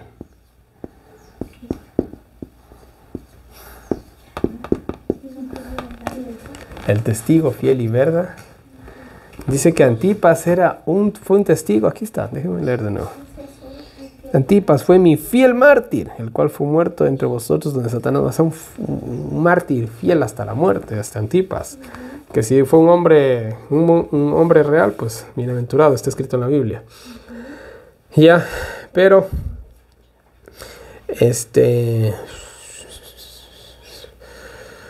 ya, de igual manera, este Antipas es una representación de los líderes religiosos o de los verdaderos cristianos que vivieron en esta época y que no se sometieron prefirieron 1000 veces la muerte antes que aceptar este ecumenismo, este amalgama, esta mezcla del cristianismo con el paganismo. Porque obviamente en esa época, cuando, por ejemplo, en el año 321, cuando se acepta, se le da santidad, también podemos decirlo, o se cambia, mejor dicho, el sábado por el domingo, obviamente hubieron cristianos que dijeron: Dios dice que es el sábado, y el emperador puede decir lo que se le dé la gana, pero Dios dice que es él. Es así de simple. ¿Ya? ¿Y qué pasó? ¿Qué pasó con esos? Adiós, no la contaron, ¿verdad? Y ahí comenzaron los propios cristianos persiguiendo a otros cristianos. ¿Quiénes van a ser nuestros máximos enemigos en el futuro? Adivinen. Los de nuestra propia casa. Los de nuestra propia religión. ¿Saben por qué? Yo les voy a decir algo. Yo, como un estudioso de la palabra de Dios, no tengo ni que decirlo, yo conozco perfectamente todas las cosas que se vienen. ¿Y ustedes creen que estoy contento por eso? Yo estoy preocupado. ¿Qué tal si yo cogiera y apostatara de mi fe? Yo conozco muchas personas que podría entregar. Tengo mucha influencia yo en ese sentido. ¿Ya? Entonces yo puedo ser uno de los peores enemigos de los verdaderos hijos de Dios en el tiempo del fin. Ya, por la influencia que tengo, por el alcance que tengo y toda la cosa. Y los conozco perfectamente bien. Yo conozco a medio mundo aquí en el país, y eso porque no quiero conocer más. Entonces imagínense si yo apostatara y me entregara con ellos y entregara a todos. Entonces, ¿quiénes van a ser nuestros máximos enemigos? Y yo por miedo a la muerte, me acobardo y renuncio a mi fe, esperando pues justamente ciertos beneficios que me dé el mundo en ese entonces. ¿Quiénes van a ser? ¿Quiénes eran los que entregaban a los cristianos en la época de las persecuciones? Los mismos cristianos. Cogían, los torturaban, no aguantaban la tortura, están en esa casa. Se fueron a tal finca. ¿Quiénes van a ser nuestros peores enemigos? Entonces Antipas, vamos de nuevo, es un símbolo de todos esos mártires que murieron en esa época. Ya, es un símbolo en ese sentido. Ahora, ¿qué significa Antipas? Antipas viene de la palabra anti. Antipas viene de la palabra anti.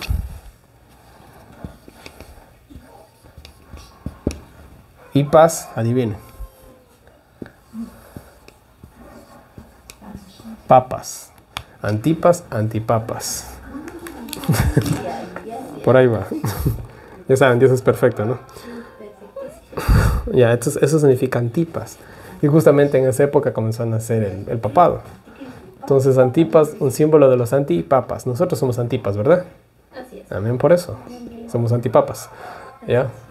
Es un símbolo. Miren, si Antipas fue un hombre real, bueno, no lo sabremos. Pero simbólicamente, su nombre es perfecto en ese sentido. Ya. Un ratito.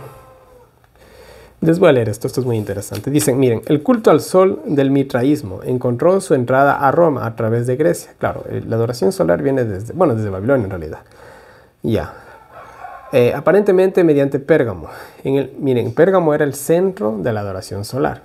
De hecho, estas imágenes que estamos viendo aquí, si no estoy equivocado, creo que fueron encontrados en la ciudad de Pérgamo. Si no estoy equivocado. Ya. Aparentemente, en el mitraísmo existían 7 niveles de iniciación que se pueden estar relacionados con los 7 planetas de la astronomía de la época: la Luna, Mercurio, Venus, Sol, Marte, Júpiter y Saturno, los días de la semana que tenemos nosotros hoy en la actualidad. Domingo al Sol, lunes a la Luna, martes a Marte, miércoles a Mercurio, jueves a Júpiter, viernes a Venus y el sábado a Saturno. O sea, eso es algo antiguo que hemos heredado. Bueno, en fin, el 6º grado era Heliodromus, el emisario solar, cuyos atributos eran la antorcha, el látigo y la corona. El 7º grado era Pater, el padre, sus atributos, el gorro frigio, la vara y el anillo. Recuerdan a los del obispo cristianos, a de los curas. El día del natalicio del sol era celebrado por los mitraicos. Adivinen en qué fecha, el 25 de diciembre. ¿Cuándo nació Jesús? ¿Según el catolicismo? No, según el paganismo. El catolicismo lo adoptó del paganismo. Ya. ¿Cuándo nació Jesús? El 25 de diciembre. Según ellos, nació el 25 de diciembre. El 25 de... Pero ¿cuándo realmente nació Jesús? No se sabe la fecha exacta, pero se sabe que fue aproximadamente en otoño. ¿En octubre? Otoño. Que cae justamente entre septiembre y octubre. ¿Qué fecha exacta? Una vez escuchaba un predicador que decía posiblemente el 11 de septiembre. Me dejó pensando. No sé, yo no puedo verificarlo, ¿no? No puedo ni contradecirlo. Nadie sabe, nadie puede asegurar, mejor dicho, la fecha exacta del nacimiento de Cristo. Nadie. Podemos teorizar, que eso siempre hacemos, pero más de eso no. Entonces, las deidades paganas, adivinen cuándo se las celebraba el nacimiento de todas las deidades paganas a lo largo de toda la historia de todo el mundo. Sí. Un montón de dioses nacen el 25 de diciembre, en diferentes culturas. Ya. ¿Cómo se celebra la Navidad? Se pone un árbol. ¿Qué significa ese árbol? A ese árbol se le pone bombillas. ¿Qué significan esas bombillas? Nos damos regalos en esa... ¿Qué significan esos regalos que nos compartimos? Todo eso tiene origen pagano, que yo ahorita no lo tengo todo en mente, pero todo eso tiene origen pagano. ¿Alguna vez se llevó un árbol al templo de Salomón, o al tabernáculo de Moisés, o al templo de Herodes? No. Y se lo adornó, y se dieron regalos. El palo de madera estaba relacionado con la diosa Cera. Ah, por ahí vamos. Ya. Muy bien. Al árbol se le pone una estrella en la punta. También tenemos eso de los huevos del conejo de Pascua, que hay que ir a buscar el huevo. A quien le cortaron su parte y la tuvieron que buscar en el mar. Nigron. Por ahí viene todo eso. O sea, todo es del paganismo. Por eso, ¿cuándo has visto que un conejo pone huevos? ¿De dónde sale esa idea? Todas esas son de culturas del Día de las Madres. ¿A qué madre se celebra? a la madre de los dioses, del dios Zeus, creo que es Rea, creo que se llama. Ajá. Valentín, San Valentín. San Valentín, la diosa Afrodita. Voy a decirlo, en San Valentín todos los hoteles están llenos y ocupados. ¿Saben a qué me refiero? En estas fechas también cae carnaval. ¿Por qué en carnaval se botan agua? ¿Qué pasó en la época de Elías? El cielo se secó por 3 años y medio. ¿Quién era el dios del pueblo de Israel en esa época? Baal. Y Dios dijo, ustedes adoran al dios de la lluvia. Yo soy el dios de la lluvia, ahorita les muestro. Y se rió el cielo. Y los sacerdotes era que adoraban a Baal para que llueva. Baal era de la lluvia y del trueno. Y por eso en carnaval se celebra con agua. Porque se celebra el dios Baal. O sea, todas esas, y puedo seguir, todas esas festividades vienen del paganismo. Solo que nosotros nunca lo pensamos. Y en noviembre también. Ya, todo, hermano. El día de los difuntos, todas esas cosas. Todas vienen de... Ya. Porque una vez yo le decía a alguien, ¿por qué le digo en carnaval se botan agua? No sé. Creo que nadie lo sabe. Ya. Y también significa carne a Baal, carne. Y bueno, involucra algo sexual también. Pero en fin.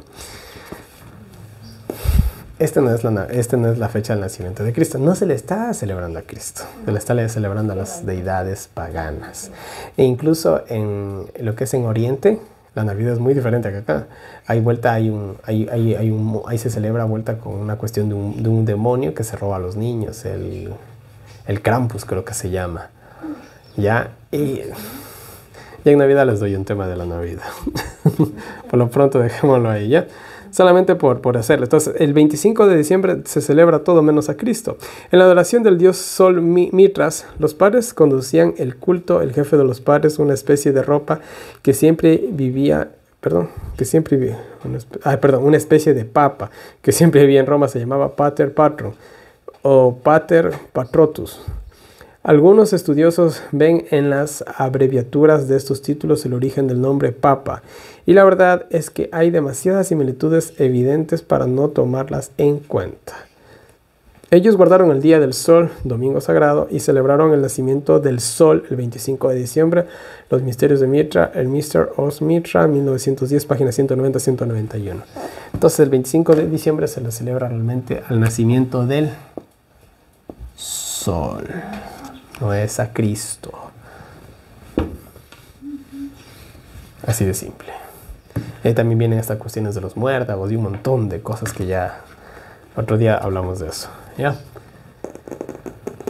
Todo esto viene del paga. Todo esto viene del paga. Todo esto viene del paga. Y el papado el 25 de diciembre no tiene una misa que siempre se televisa a nivel mundial. Una de las misas más importantes del año. ¿A quién le están celebrando? Al dios Sol. A Satanás, dicho de una mejor manera. Miren esto que dice acá. Por supuesto, yo sé muy bien que el domingo entró en uso de la historia cristiana primitiva como un día religioso, como hemos aprendido de los padres de la iglesia y de otras fuentes, pero qué lástima que viene marcado con la marca del paganismo y cristianizado con el nombre de Dios Sol, cuando fue adoptado y sancionado por la apostasía papal y legado como herencia sagrada al protestantismo. Dr. Edward T. Hickox, autor del Manual Bautista, en un documento leído ante una conferencia de ministros en la ciudad de Nueva York que tuvo lugar el 13 de noviembre de 1893. Y bueno, ya creo que he dicho demasiado. Vamos con lo demás. Vamos al versículo 14 y 15 de Apocalipsis 2, 14 y 15. Ya para pasar a otra parte ya.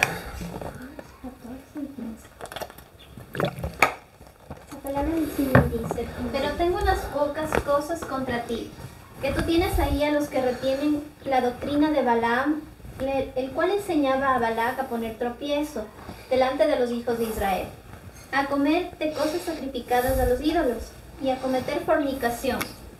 Así también tú tienes a los que retienen la doctrina de los nicolaitas, la cual yo aborrezco.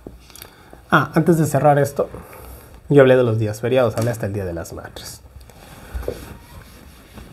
Yo les voy a decir algo. Claro, el Día de las Madres es todos los días, dicen, ¿verdad? Así como el Día del Niño y el Día del Trabajador y toda la cosa, ya lo sabemos. Y miren, yo les digo algo generalmente. En la época del el NGDY aprovechó la Navidad. Y me acuerdo que en ese tiempo estaban haciendo una iglesia. Fue un caso especial, vamos a aclarar esto. Y ella puso un árbol en la iglesia. Y ese árbol estaba lleno de ofrendas. Y con todas las ofrendas monetarias que cogieron, hicieron una iglesia. Excelente. Y ya, ahora yo les digo algo. Si nosotros en nuestras iglesias queremos celebrar la Navidad, ya, porque yo sé que en algunas partes, al menos en iglesias que recién son cristianizadas, es muy difícil coger a las personas y desarraigarle todas esas costumbres con las que vienen. ¿Qué es lo que podemos hacer nosotros? Y el NGDY incluso lo recomienda. Ellos, por ejemplo, en la Navidad supuestamente es el nacimiento de Cristo. ¿Qué pasa si nosotros, como yo lo he hecho aquí donde vivimos en esta comunidad, qué hacemos nosotros cada 25 de diciembre? Hacemos un pequeño agasajo y de paso vamos repartiendo la palabra de Dios. Nosotros nos aprovechamos de esa festividad para hacer la obra de Dios. ¿Lo aclaramos? Un decir, en el Día de las Madres, ¿qué tal si vamos y visitamos a la cárcel de mujeres? Es un día en que ellas están más vulnerables y van a prestarte más atención. Entonces, nosotros como cristianos podemos aprovecharnos de esas festividades. ¿Qué dijo el apóstol Pablo? Yo me he hecho como gentil para llegar a los gentiles. Entonces, no faltará. Yo sé que hay personas que dicen, no, es que ese día no, que ni siquiera ni si cuánto. Yo me acuerdo una vez el Día de las Madres no le quise dar un regalo a mi mamá. La cara que me puso. Ya, ahora, si hay una mujer que está viendo este video y realmente no quiere recibir un regalo en el Día de las Madres, dígale a sus hijos, porque a un hijo es muy difícil coger y negarle un regalo a la madre. O sea, ahí en ese sentido cooperen con nosotros. Entonces, esto no es tampoco para satanizar esas fechas. E incluso hay cristianos que a veces, por poner un ejemplo, el Día de las Madres, que se celebra más que el Día del Padre, no quiere reunirse toda la familia. No pasa nada, no es pecado. ¿Cuál es el pecado? El pecado es que cuando nosotros en Navidad queremos y cogemos y nos gastamos $1,000 en adornar la iglesia, que esos $1,000 pudieron servir para hacer la obra de Dios, para ayudar a los pobres. Ese es el problema. El problema es que con el Día de las Madres todo se llena de ostentación, de vicios, de borrachera, de glotonería. Ese es el problema. Ahora, ¿qué tal si se utiliza esa fecha para la madre, que justamente es cristiana, reunir a toda su familia y darles una predicación? ¿Cuál es el problema? No hay ningún problema. Entonces, es saber utilizar las cosas para la obra de Dios. Gloria a Dios, sí. Eso es todo. El NGDY incluso decía que lo que ella recibía en su cumpleaños, ella cogía y lo destinaba a las misiones mundiales. ¿Qué tiene eso de malo? No tiene nada de malo. O sea, se puede, incluso nosotros, ella recomienda que en festividades que nosotros, ¿qué podemos hacer? Regalar un libro. Yo me acuerdo cuando comenzaba, imprimía libros. Cada vez que había un cumpleaños, alguna fiesta, toma un libro. Entonces todo el mundo ya sabía que iba a regalar un libro. Entonces podemos utilizar estas festividades, cumpleaños, Día de las Madres, Días del Niño, cualquiera es fin de año, incluso se pueden utilizar para evangelizar, pero depende de nosotros. ¿Ya? Depende de nosotros. Habrá personas que dirán, yo no quiero hacer nada de eso, eso ya queda al criterio personal. Pero hay personas que pueden hacerlo o quieren hacerlo, lo pueden hacer, pero todo para honra y gloria de Dios. ¿Sí? Ahora sí, vamos de nuevo por acá. Lo aclaro porque yo sé que no iba a faltar el que por ahí escriba algún comentario. Balaam. Dice que estos tienen la doctrina de Balaam. ¿Qué enseñaba Balaam? Que enseñaba a Balac, al rey de los amonitas, creo que era, ¿no?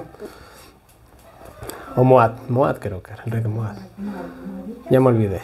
Bueno, a poner tropiezo ante los hijos de Israel, a comer de cosas sacrificadas a los ídolos y cometer fornica.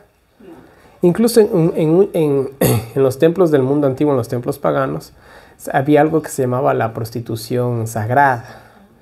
¿Ya? ¿Sí te acuerdas cómo era?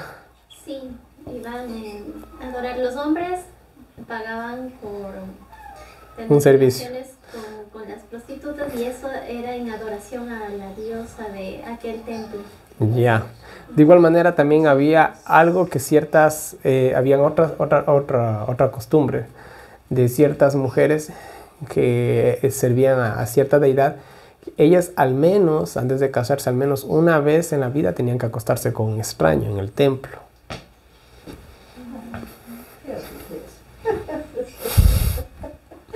Imagínense en eso. Qué horrible eso. Yo como hombre no me lo imagino peor una mujer. O sea, imagínense, o sea, simplemente coger con cualquier extraño.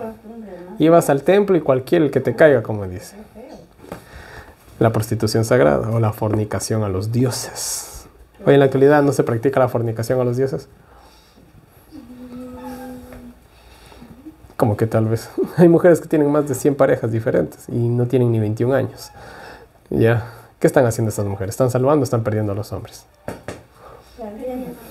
¿Quién le hizo perder a Adán, por decirlo de alguna manera? Eva. Las mujeres siempre van a ser el punto débil de los hombres, las mujeres. Entonces, hoy en la actualidad se sigue practicando la prostitución sagrada, pues, de alguna manera, por decirlo. Porque las relaciones sexuales son lícitas como dentro del matrimonio y lo que está fuera del matrimonio, ¿qué se lo puede considerar? Por decir una palabra pagana, una prostitución sagrada, sagrada en el sentido pagano, estamos hablando obviamente, ¿sí? Entonces, mire, estábamos ahí con Balaam, ¿no? A comer cosas sacrificadas a los ídolos. ¿Será que nosotros comemos cosas sacrificadas a los ídolos? ¿Sí? ¿No? ¿No? Es fácil. Es muy fácil saber si comemos cosas sacrificadas a los ídolos. ¿Qué es lo que comían? ¿Qué es lo que podía comer un israelita? Lo que ellos podían comer, nosotros podemos comer. Así de simple. ¿Qué comían los paganos? Los paganos comían cerdo. Comían carne con sangre. Comían carne con grasita. Ahí está el sabor, dice. Tú ándate a lo que es el Pentateuco y mira los sacrificios. Tenías que coger las grasas, se les sacaba y se le ofrecía un holocausto. ¿Ya? ¿Comemos cosas sacrificadas a los dioses? En ese sentido. Ahora uno se imagina coger una carne y decir, yo le dedico esta carne a Baal, o a Amón, o a Moloch. Eso es lo que muchas personas quizás interpretan. Eso no significa específicamente comer lo dedicado a los... Incluso en la época del apóstol Pablo, si no mal recuerdo, incluso había incluso en las carnicerías, yo me he olvidado de todo esto, pero bueno, mucha de la comida que se dedicaba a los templos paganos también caía en esas carnicerías, ¿no? Pero miren, el israelita o el judío tenía normas muy estrictas de alimentación, lo cual le hacía prácticamente imposible que ellos coman algo que no era dedicado a Dios, sino a los dioses. ¿Ya? Es así de simple. Pero es cosa de cada cual. Y yo sé que hay algunos que van a interpretar esto de otra manera, pero ya es cosa de cada cual, siempre digo yo, ¿no? Cosas sacrificadas a los ídolos y a cometer fornicación. Y también tienes a los que retienen la doctrina de los nicolaitas, ya sabemos que los nicolaitas creían en el amor libre, por decirlo de alguna manera. Creían que las obras de la carne del cuerpo no afectan el espíritu. Hoy en la actualidad es lo mismo, en el mundo mal llamado protestante. Puedes comer, puedes beber, puedes hacer lo que sea. Hermano, eso no te afecta. Y ahí cuando vemos predicadores de este ancho, las manitos se me quedan cortas, la verdad. ¿Ya? ¿Por qué? Porque al pobre cuerpo le mandan hasta lo que no puede. ¿Ya? En fin, miren, les voy a leer algo.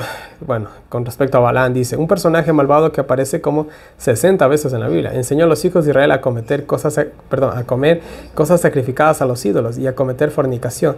De esta manera puso tropiezo ante ellos. Fue Balaam quien aconsejó a Balac a seducir a los israelitas mediante las mujeres de Moab, ahí están las moabitas, a participar en el paganismo, en la idolatría. Desafortunadamente tuvo éxito con la tentación de mujeres. Y se dio una gran apostasía que los llevó a la adoración del dios solar, Baal Peor. Y todo está en Números 31-16, capítulos 25-1 al 3, 2 de Pedro 2-15-16. Ahora miren, esto es interesante. ¿Cuál es la manera de seducir a una persona? ¿Saben cómo? Les voy a decir la clave. Y esto es muy sencillo, esto lo hace todo el mundo, consciente o inconscientemente. Cuando uno sale con una persona, ¿cuándo sale? ¿De noche o de mañana? De noche. De noche. No en la mañana. Estamos hablando de las citas que hay en el mundo, ¿no? Todo el mundo hemos tenido alguna vez una cita. Consciente y inconscientemente siempre más lo hacemos por tradición o por cultura general. Entonces las citas siempre son en la ¿La noche es para qué? Para descansar. ¿Por qué para descansar? ¿Cómo está nuestra capacidad mental? Digamos que está al 50%, por poner un número nomás, ¿no? No estoy diciendo exacto. Entonces tú en la noche ya tienes la mitad de tu capacidad mental. Ya no piensas tan bonito. Ya no piensas con lógica. Yo de hecho, como escritor aficionado que soy, yo cuando escribo poesía, yo escribo más de noche. ¿Por qué? Porque ya la razón no me está funcionando. Entonces yo comienzo a imaginar y a divagar. Y la poesía sale muy bien, porque es imaginaria, es romántica, no tiene sentido, la poesía no tiene sentido, solamente expresa emociones. Yo puedo dar este testimonio personal, ¿no? Entonces, ¿cómo está la capacidad mental del hombre y de la mujer? Al 50%. Ahora, yo cojo y la llevo a comer. ¿Qué pasa cuando yo voy a predicar? ¿Qué les digo? ¿Cómo me sirvan a mí? Poco. Porque si no me emboto. Y ya no pienso bonito, porque toda la sangre que estaba aquí bajó al estómago a procesar el alimento, que no es malo, ¿no? No es malo. Pero ya, el momento en que yo comienzo a comer y como un banquete y como comida pesada, como unas costillitas, un filete, un pollo asado, lo que sea, que son alimentos que cuestan más digerir, ¿qué sucede con lo poco que nos quedaba? Más tontos. Ya. ¿Qué tal si a la comida le agregamos una bebida? No estamos hablando ni siquiera de bebidas alcohólicas. Solamente un juguito bien dulcecito. Nos excita una vez más las emociones. ¿Ya? Ahí perdimos otro 50% de nuestras pobres capacidades. ¿Ya? Yo estoy poniendo la realidad. Y a cualquiera que aplique estas cuestiones. Claro que hay diferentes maneras de decir hombres y mujeres, pero no voy a dar tantas clases, tranquilos. Ya, lo hicimos de noche, la llevamos a comer, la llevamos a beber. ¿Qué es lo que más falta? Vamos a ponerlo así. De una vez. Apelamos a sus sentimientos. ¿Qué es el sentimiento? Fácil. Para obtener una cita perfecta, ¿saben cuál es la parte más importante de una cita? Lo último. Te llevas la última buena impresión. Entonces yo, en la última parte de la cita, la llevo a un lugar carísimo, a que se tome, una copa de vino, o le llevo al mejor cine de la ciudad, o le llevo a la mejor discoteca, o le llevo al lugar más bonito de toda la ciudad. Entonces yo ya peleé a su corazón. Y como ella ya su capacidad mental ya está como al 25%, ahora ella solamente funciona ¿con qué? Ya funciona con el corazón. Y después de eso le hablé un poquito medio bonito y el resto es historia. ¿Ya? Vamos a lo que estábamos en el tema. ¿Qué pasó? Miren, ¿cómo es la doctrina de Balaam? Ni siquiera he leído la explicación, solamente estamos en el pasaje bíblico. Enseñan a Balaam a poner tropiezo ante los hijos de Israel, a comer y beber las cosas sacrificadas a los ídolos. Y después de eso, cometen ¿qué cosa? Fornica. Porque ya no te la piensas bonito. Ya no te la pensaste. ¿Y saben qué pasa al día siguiente? ¿Qué dicen las chicas?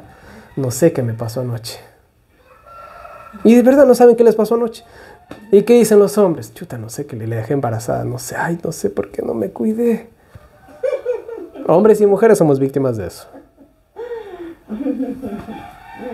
Ah, sí. Yo una vez estaba con un amigo que... Yo estaba con un amigo que dejó embarazada a una chica. Y le digo, pero oye, ¿pero qué te pasó? No sé qué me pasó, dice. Nelson, no sé. Y que tú no sabes cómo sucede esto. Le digo, si quieres te explico de nuevo. No es eso. Diciendo que no sé, me dejé llevar, que ni siquiera...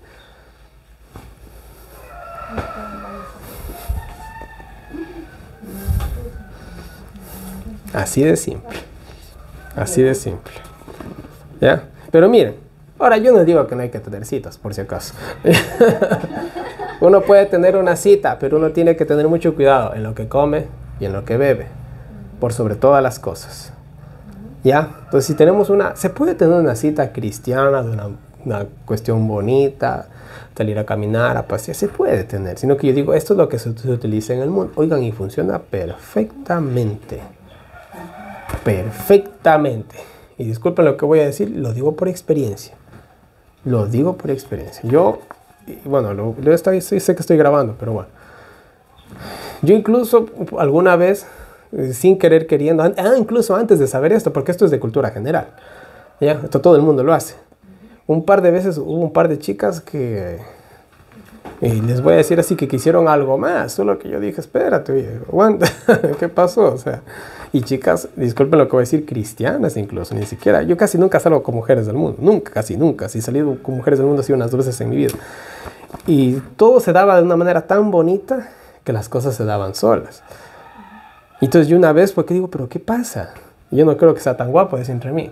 Entonces me puse a investigar un poco y ahí descubrí todo esto. Y dije, con razón que esa noche casi pasa esto. ¿Ya? Entonces, bueno, vamos de nuevo, la doctrina de Balaam. ¿Le llevas a comer y a beber? Y después lo llevas a forni. Facilito. Ahora tú coge a una mujer y convéncela en el día.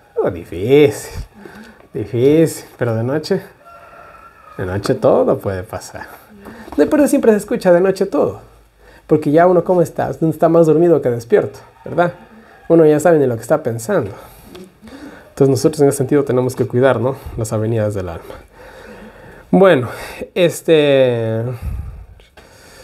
esto ya vimos, ya vamos terminando. Quiero son. Ya, de los Nicolaitas ya hablamos, ¿verdad? Ahora miren, esto es interesante. Tenemos por un lado a Balaam, por otro lado tenemos a los Nicolaitas. Y algo interesante, aunque uno sepa todo esto, qué difícil es cuando uno está en la situación y darse cuenta. Uno a veces no se da cuenta, sinceramente. Sí, uno no se da cuenta. ¿Ya? Uno no se da cuenta. Ya, nada más. Pero bueno. Y estos dos, en la iglesia, ¿qué estaba pasando en Pérgamo? Estos dos ya estaban dentro de la iglesia. Ya eran un frente medio fuerte. Y los dos eran contra Antipas. ¿Será que 2 contra 1 es ventaja? Claro que sí. Claro que sí. A mí que me viniera a asaltar un hombre o a golpear un hombre, es uno. Me defiendo. Por ahí hice un poquito de defensa personal. Me defiendo. Pero me vienen 2. Hasta ahí nomás llego. A menos que sean bien flaquitos y medios debiluchos, tal vez me arriesgue. Pero son 2. Mientras le estoy golpeando al uno, el otro viene por la espalda y ¡boom! ¿Verdad? Entonces aquí la iglesia de Pérgamo está en desventaja. Ya está en desventaja. Ya. Son 2 contra 1. 2 contra 1, lastimosamente. Lastimosamente. En la época de Éfeso, se hablaba de los Nicolaitas, ¿se acuerdan? Pero estaban afuera los Nicolaitas, no estaban adentro. Vamos a ir al pasaje bíblico, búscale de nuevo. Es en el capítulo 2 mismo. Versículo...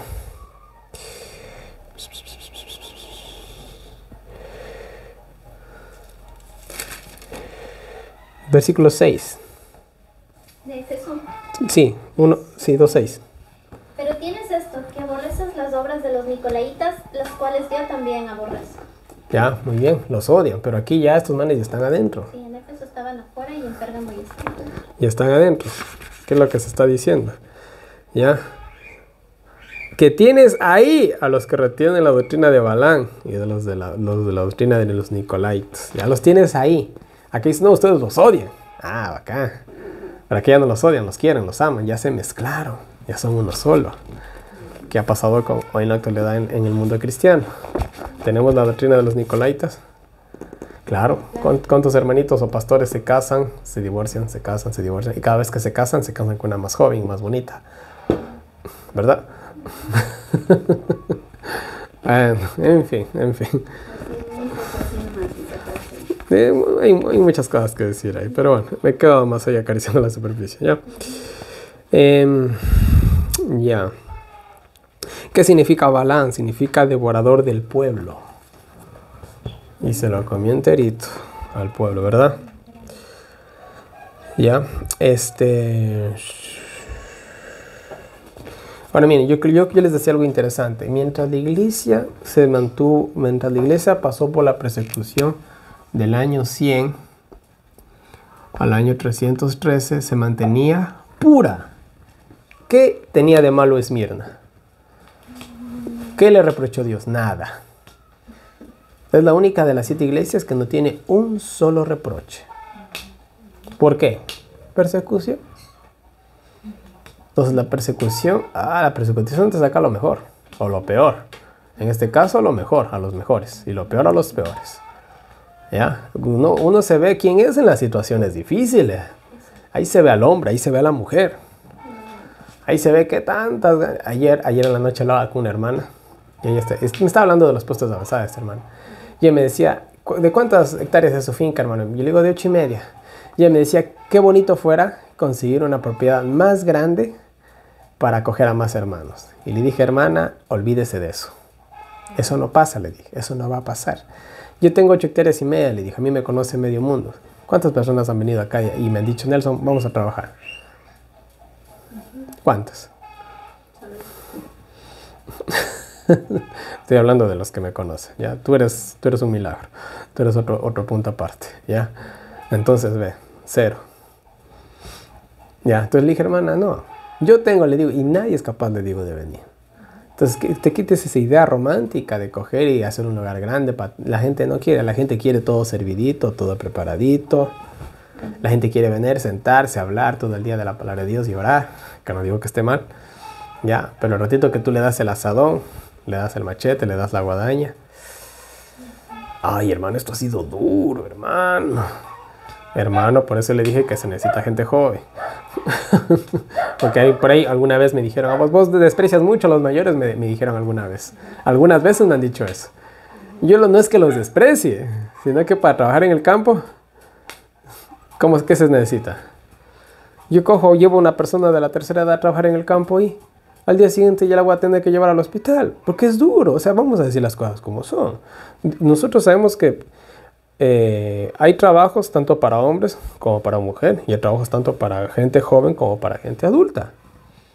Yo no le puedo coger a una mujer, a una persona de la tercera edad, sea hombre o sea mujer, y ponerle a trabajar como a mi ritmo. Yo la voy a matar a esa persona, ¿ya? Es que es así, ¿ya? Entonces yo le decía a esa hermana, a ver, hermanita, olvídese, le dije, hermanita. No pierda su tiempo, le dije. Los hermanos no quieren. Ya, no quieren, porque esto es duro. Y tienes también tus amigos de la resistencia. Ellos saben mejor que toditos los que estábamos esa vez en Cayambe. Saben más que toditos ellos. ¿Y dónde están? ¿Y dónde están?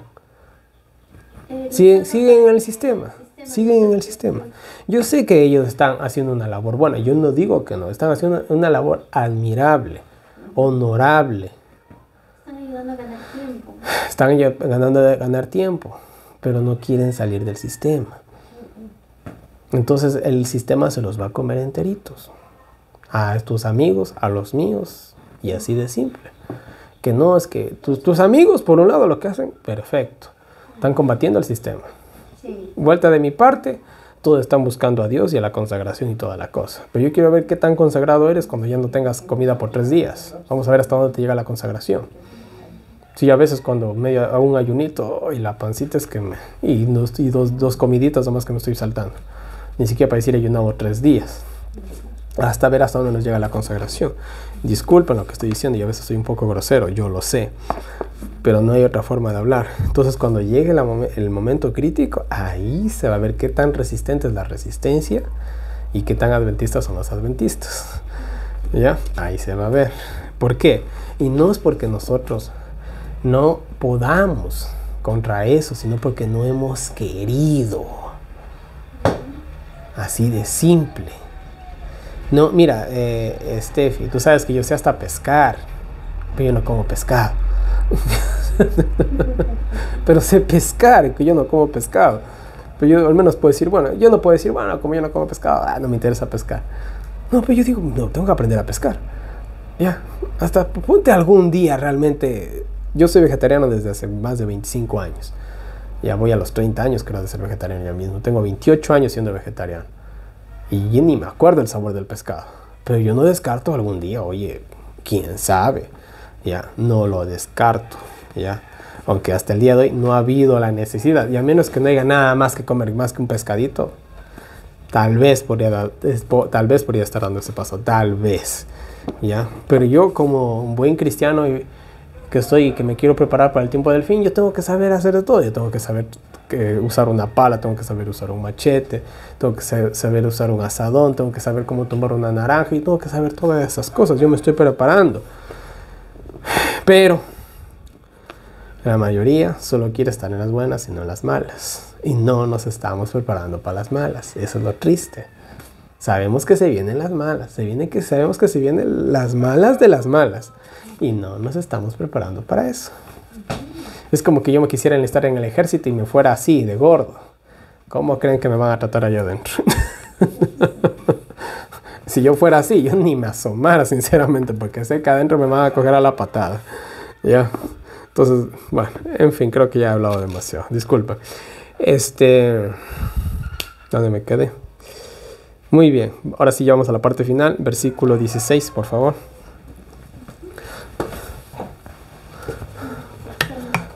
Arrepiéntete, porque si no, vendré pronto a ti y pelearé contra ellos con la espada de mi boca. Muy bien, ahí está. Arrepiéntete, que si no, yo voy a pelear. Y cuando Dios pelea...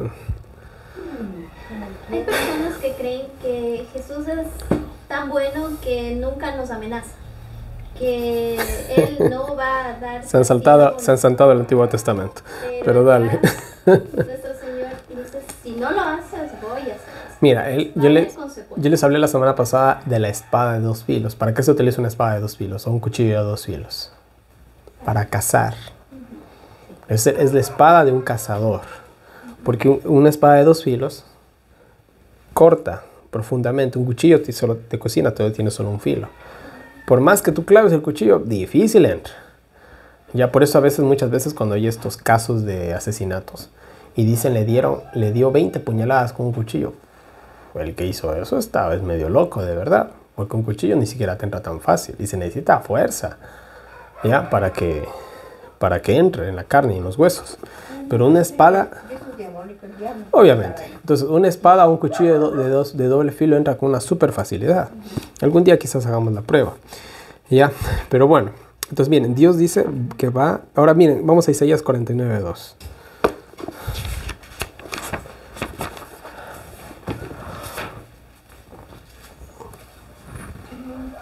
La palabra del Señor dice, y puso mi boca como espada aguda, me cubrió con la sombra de su mano, y me puso por saeta limpia, me guardó en su aljaba. ¿Quién está diciendo eso? Isaías, ¿a quién tenía que ir a hablarle así? Al pueblo de Israel. Ve Isaías, vas ungido los labios. Iba con su boca como espada de dos. ¿Qué significa eso? ¿Qué significa? Lo voy a poner en una palabra bien simple. Cualquiera lo va a entender. Esto solo significa una cosa. Juicio. ¿Han visto la imagen de la justicia? Sí, Está vendada, tiene una balanza y una es juicio. Ya, la justicia es ciega, pero es justa, ¿verdad? Por un lado, pesa, juzga, y por otro lado, caza. Entonces, una espada de dos filos, ¿qué hace? Caza. Con una espada tú te puedes defender, como también te pueden mandar al otro mundo, ¿verdad? Entonces Jesús se representa y representa a sus siervos que su boca es como una espada de dos filos. Juicio, que dice el mensaje de los tres ángeles. Si alguno recibe la marca, sea en la mano, sea en la frente, ¿qué le espera a él? Estamos en Apocalipsis. Vamos a Apocalipsis. Es para entender el lenguaje nomás, ¿no? Apocalipsis, aquí está. Apocalipsis 14, 9, dicen adelante. El tercer ángel lo siguió diciendo en alta voz: si alguno adora a la bestia, a su imagen, y recibe la marca en su frente o en su mano, él también beberá del vino de la ira de Dios, el cual es vaciado puro en el cáliz de su ira, y será atormentado con fuego y azufre delante de los santos ángeles y delante del Cordero, y el humo de su tormento de ellos sube para siempre jamás. Y los que adoran a la bestia y su imagen no tienen reposo ni de día ni de noche, ni cualquiera que reciba la marca de su nombre. Juicio. Por un lado la advertencia y por otro lado el castigo. Dos filos. Entonces, ¿qué le dice Jesús a Pérgamo? Si no te arrepientes, voy con la espada, voy con el juicio. Voy a dividir. ¿Qué dijo Jesús? Yo no he traído paz, he traído espada, es juicio, división. El trigo y la cizaña, ovejas y cabritas. Porque, ¿para qué se usa una espada? Para cortar, para dividir. El lenguaje es claro, es puro. Pero ¿qué es lo que divide? Esto. ¿Qué dijo Satanás en el desierto? ¿Qué le decía a Jesús? Escrito está. Sí, escrito está que si tú mandas, las piedras pueden convertirse en pan. ¿Y qué decía Jesús? Escrito está, no solo de pan vivirá el hombre. Escrito está que si tú te botas de aquí, va a mandar a sus ángeles. Escrito está, no pondrás a Dios en tentación. Entonces esta espada divide. Los que lo utilizan de la manera correcta y los que lo utilizan de manera incorrecta. Los que lo utilizan para su beneficio y los que lo utilizan para la salvación. Esa es la espada. ¿Y qué pasaba en la época de... Yo estaba estudiando, mejor dicho, escuchando el año bíblico. Estoy justamente en Jeremías. Es increíble. Jeremías cogía palabra de Dios. Y el sacerdote de esa época, el sumo sacerdote, decía: no, esa no es la palabra de Dios. A mí Dios me dijo otra cosa. Dijo que nosotros íbamos a derrotar a Babilonia. Y Jeremías decía: no, ríndanse a Babilonia. Y cogía, y dice, hay una parte en la que Jeremías llega con un yugo de madera, simplificando, o haciendo un ejemplo, ¿no?, de lo que iba a pasar el pueblo de Israel. Y dice que el sumo sacerdote cogió y lo destruyó al yugo. Y Jeremías le dijo: Dios dijo que tú has destruido ese yugo, ¿verdad? Dios les va a poner a ustedes un yugo de hierro. Y ya se imaginan el alboroto. Y para que veas que es cierto, este año tú vas a morir, le dijo al sumo sacerdote. ¿Qué creen que pasó con el sumo sacerdote? Se murió ese año. ¿Y ustedes creen que así lo creyeron a Jeremías? Increíble. Llega incluso a la parte final del libro de Jeremías, en la que él está hablando al pueblo, y el pueblo le dice así, literalmente a Jeremías: no haremos caso a Jehová. Ya sabían que le hablaba por Jehová, y el pueblo le dijo: ¿por qué? ¿Qué le dijo el pueblo a Jeremías? Cuando nosotros adorábamos a Istar, a Diana y todo eso, nos iba bien. Pero cuando viniste tú a reprendernos, todo nos fue mal, nos fuimos al cautiverio y todo. No vamos a hacerle caso a Jehová. Nosotros adorábamos a los dioses paganos, nos iba bien. Y ahorita es que tú vienes con tu reforma, mira cómo nos ha ido. Y paralelamente, cuando uno sale del catolicismo del mundo, ocurre eso. Uno Sí. pasa por desiertos que duran años. Y es duro, difícil, y siempre hay pruebas, tribulaciones, dolor, cosas que aprender, pero estamos con Dios y no volveremos atrás. Es que ya no estás en el mundo. Ya no estás en el mundo. Una mujer, vamos a decirlo así, que se regala, tiene la atención de muchos hombres. La llenan de regalos, la tratan bonito, pero a cambio de ¿qué? De su dignidad, ¿verdad? Pero el momento en que esa mujer coge y comienza a comportarse como una verdadera mujer, como una hija de Dios, vamos a decirlo así, ¿qué pasa con los regalos y los pretendientes y toda la atención y toda la generosidad que recibía? Se corta de un tajo. ¿Y qué hizo la mujer? Como que antes me iba mejor, ¿no? Es lo mismo. Es exactamente lo mismo. Entonces, tú estás en el mundo, ¿cómo te trata el mundo? El mundo te trata bonita, ¿verdad? Pero es algo pasa. Ahora, esa mujer que tiene tanta atención, ¿cuántos de esos hombres querrá casarse con ella? ¿Qué hombre, y esto es una pregunta para los hombres, a qué hombre le gustaría que su futura esposa haya estado con 40 tipos diferentes? A ningún hombre. El hombre siempre busca... El hombre, dejando eso a un lado, ya. La cuestión es que el hombre siempre busca exclusividad, más que la mujer. Yo no digo que las mujeres no sean exclusivas, pero el hombre busca más exclusividad que lo que busca la mujer. La mujer que sepa que su hombre tiene un pasado, no le importa mucho, pero al hombre le importa. Al hombre sí le importa. ¿Ya? Al hombre sí le importa. Y bueno, y con Dios es lo mismo. Con Dios es lo mismo. Entonces llega un límite de la tolerancia de Dios. Dios aguanta, aguanta, aguanta. Y por 40 años le manda a Jeremías. Diles que viene pronto. Y ya llevaba 2 décadas hablando de Jeremías. Y vean, por ahí se veía que Egipto, que Babilonia, que una cosa, que el rey, que a veces venían, que a veces iban. No pasa nada. Pero después de 40 años vino el juicio. Bueno. Vamos terminando. Versículo 17 para terminar ya. Sí, por favor. Dice: el que tiene oído, oiga lo que el Espíritu dice a las iglesias. Al que venciere, daré a comer del maná escondido, y le daré una piedrecita blanca, y en la piedrecita un nombre nuevo escrito, el cual ninguno conoce, sino aquel que lo recibe. ¿Saben el símbolo de la piedrecita? Ahorita lo vamos a ver. Es un símbolo muy bonito, verán. Primero que nada, vamos con el maná. Oh, el maná. ¿Qué sabemos del maná? Tiene el pan de los ángeles. Pan que hacían los ángeles, no que comen los ángeles. Porque cuando tú vas cuando se habla del maná, se entiende claramente que era un pan que hacían los ángeles. En el cielo se puso una panadería, vamos a decirlo así. ¿Ya? Entonces, ¿qué comen los ángeles? No lo sabemos. Más que seguro del árbol de la vida, quién sabe. No sé, sinceramente, disculpen. Pero bueno, el maná. ¿Qué más sabemos del maná? Cuando se dio el maná, ¿qué pasó? ¿O había un requisito para coger el maná? ¿Cuál era? Levantarse muy temprano en la mañana. ¿Qué más? Solamente era desde el primer día de la semana hasta el viernes. Listo. ¿Qué pasaba con el sábado? Antes del sábado se debía tomar doble porción. Ya. No, ¿Y si te ibas el sábado a coger maná? no caía, no había. No había.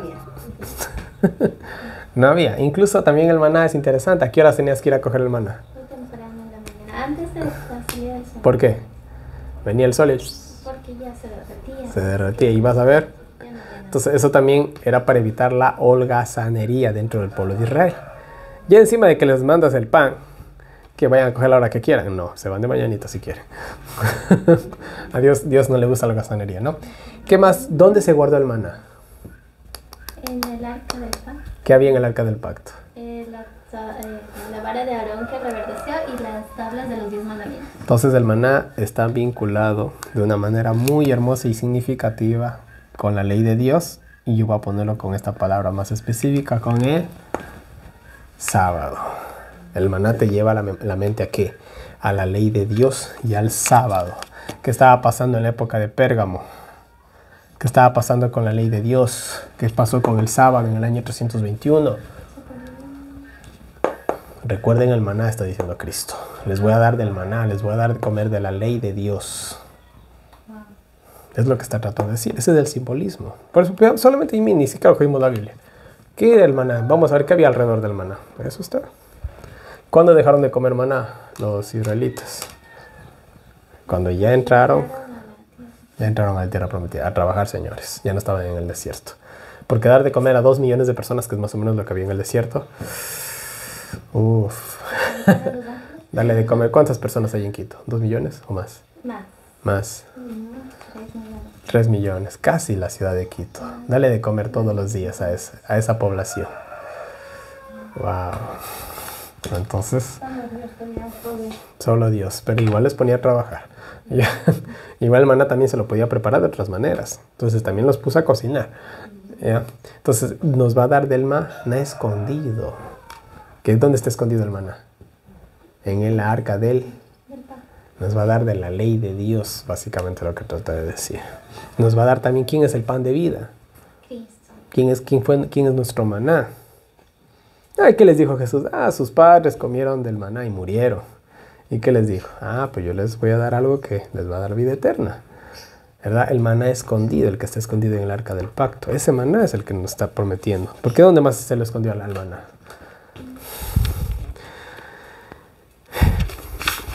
Perdón. Ya. Bueno, ahí está. Todo lo que les dije del maná está en Éxodo capítulo 16, versículos 4 al 5 y versículos 3 al 31. No lo vamos a leer por cuestiones de tiempo. Ya, entonces miren. Ya, entonces está haciendo un claro llamado a la lealtad. Ya, a la lealtad. A la iglesia de Pérgamo le está llamando a la lealtad. Eso es lo que le está llamando Dios, básicamente. ¿Sí? Y aquí está lo que les decía. Está en voy a darles lectura. San Juan, capítulo 6, versículo 31 al 35 y versículos 47 al 51. Dice la palabra de Dios. Nuestros padres comieron el maná en el desierto, como está escrito. Pan del cielo les dio a comer. Y Jesús les dijo, de cierto os digo, no os dio Moisés el pan del cielo, mas mi Padre os da el verdadero pan del cielo. Porque el pan de Dios es aquel que descendió del cielo y da vida al mundo. Le dijeron, Señor, danos siempre este pan. Jesús les dijo, yo soy el pan de vida. El que a mí viene nunca tendrá hambre, y el que en mí cree no tendrá sed jamás.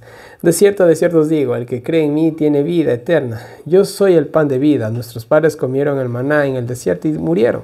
Este es el pan que desciende del cielo para que el que de él come no muera. Yo soy el pan vivo que descendió del cielo. Si alguno comiere de este pan, vivirá para.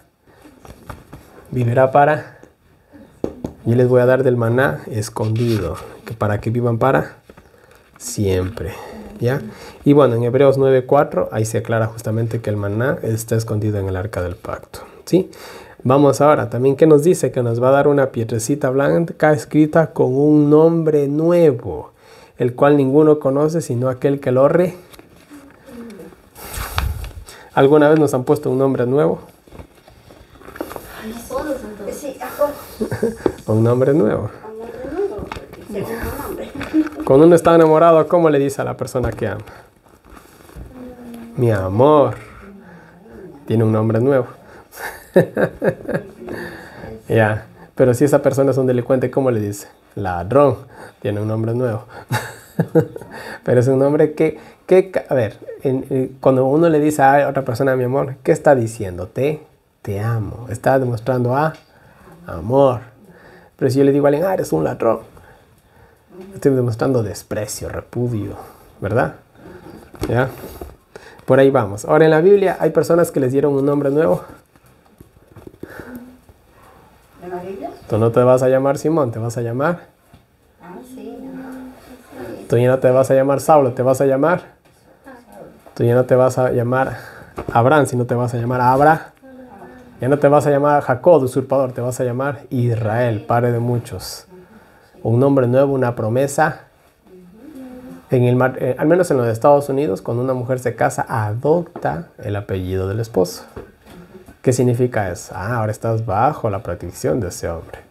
Ahora todo lo que tiene ese hombre también te pertenece a ti. Tú eres parte de ese hombre. Porque eres una nueva mujer, por decirlo de alguna manera. Entonces, ¿qué significa que nos dan un nombre nuevo? Un nuevo pacto, una nueva relación. Ahora ya no te llamas Nelson, te llamas mi amor. Estoy en y escucha que una chica me dice mi amor, esa es la novia. ¿Verdad? Es automático, ella no tiene que decir yo soy su novia. ¿Qué dice? Esa es la novia. Y no falta el bullying ahí entre hombres. Mi amor, ven para acá. No, mentira. Ya, entonces miren, eso es un nombre nuevo. Y Dios en el cielo, adivinen qué. Yo ya no me voy a llamar Nelson. ¿Cómo me iré a llamar?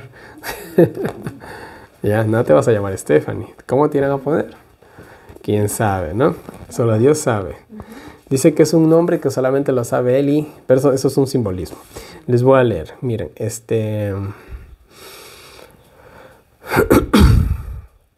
déjenme ver. Ya, vamos a saltarnos esto. Ya.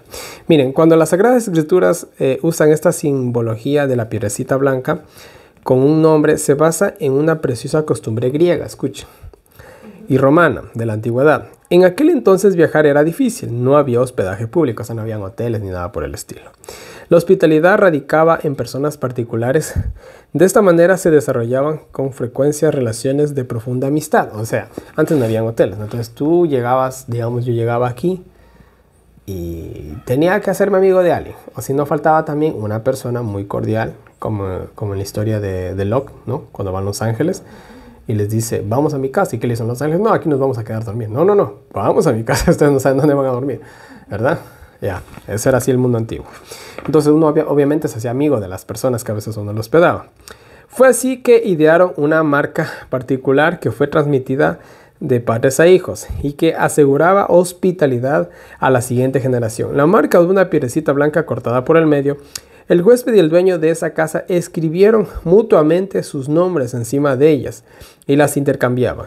Esa piedrecita blanca aseguraba amistad para ellos y sus descendientes al volver a viajar por la misma región. O sea, cogía, me invitaban a dormir, hacemos una buena relación, entonces con él hacíamos un pacto. Cogíamos una piedra blanca, la cortábamos a la mitad.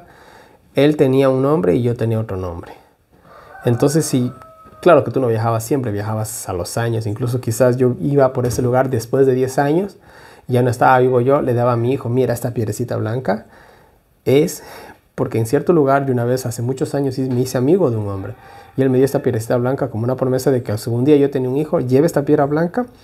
Él también debe tener una piedra blanca con un nombre que solamente yo lo sé, el cual es este.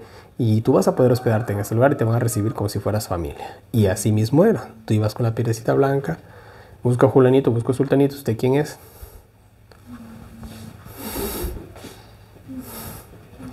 Bienvenido sea.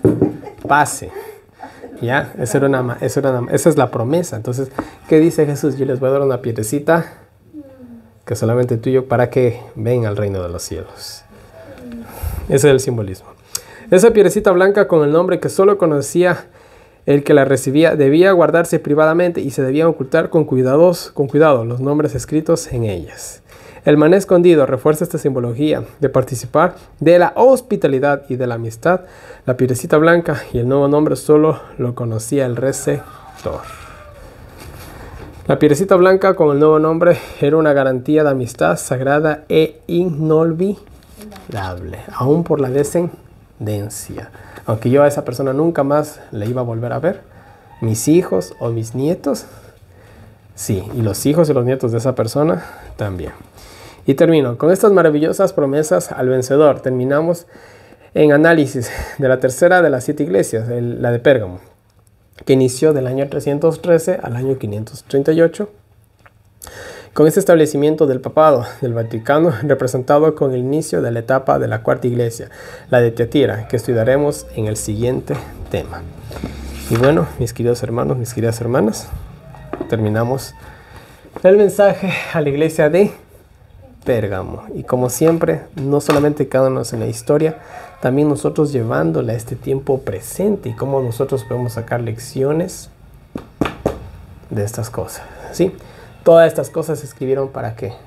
Para los que hemos alcanzado los fines de los siglos. No solamente para decir, esto pasó, sino que también esto nos puede estar sucediendo. Así que preparémonos.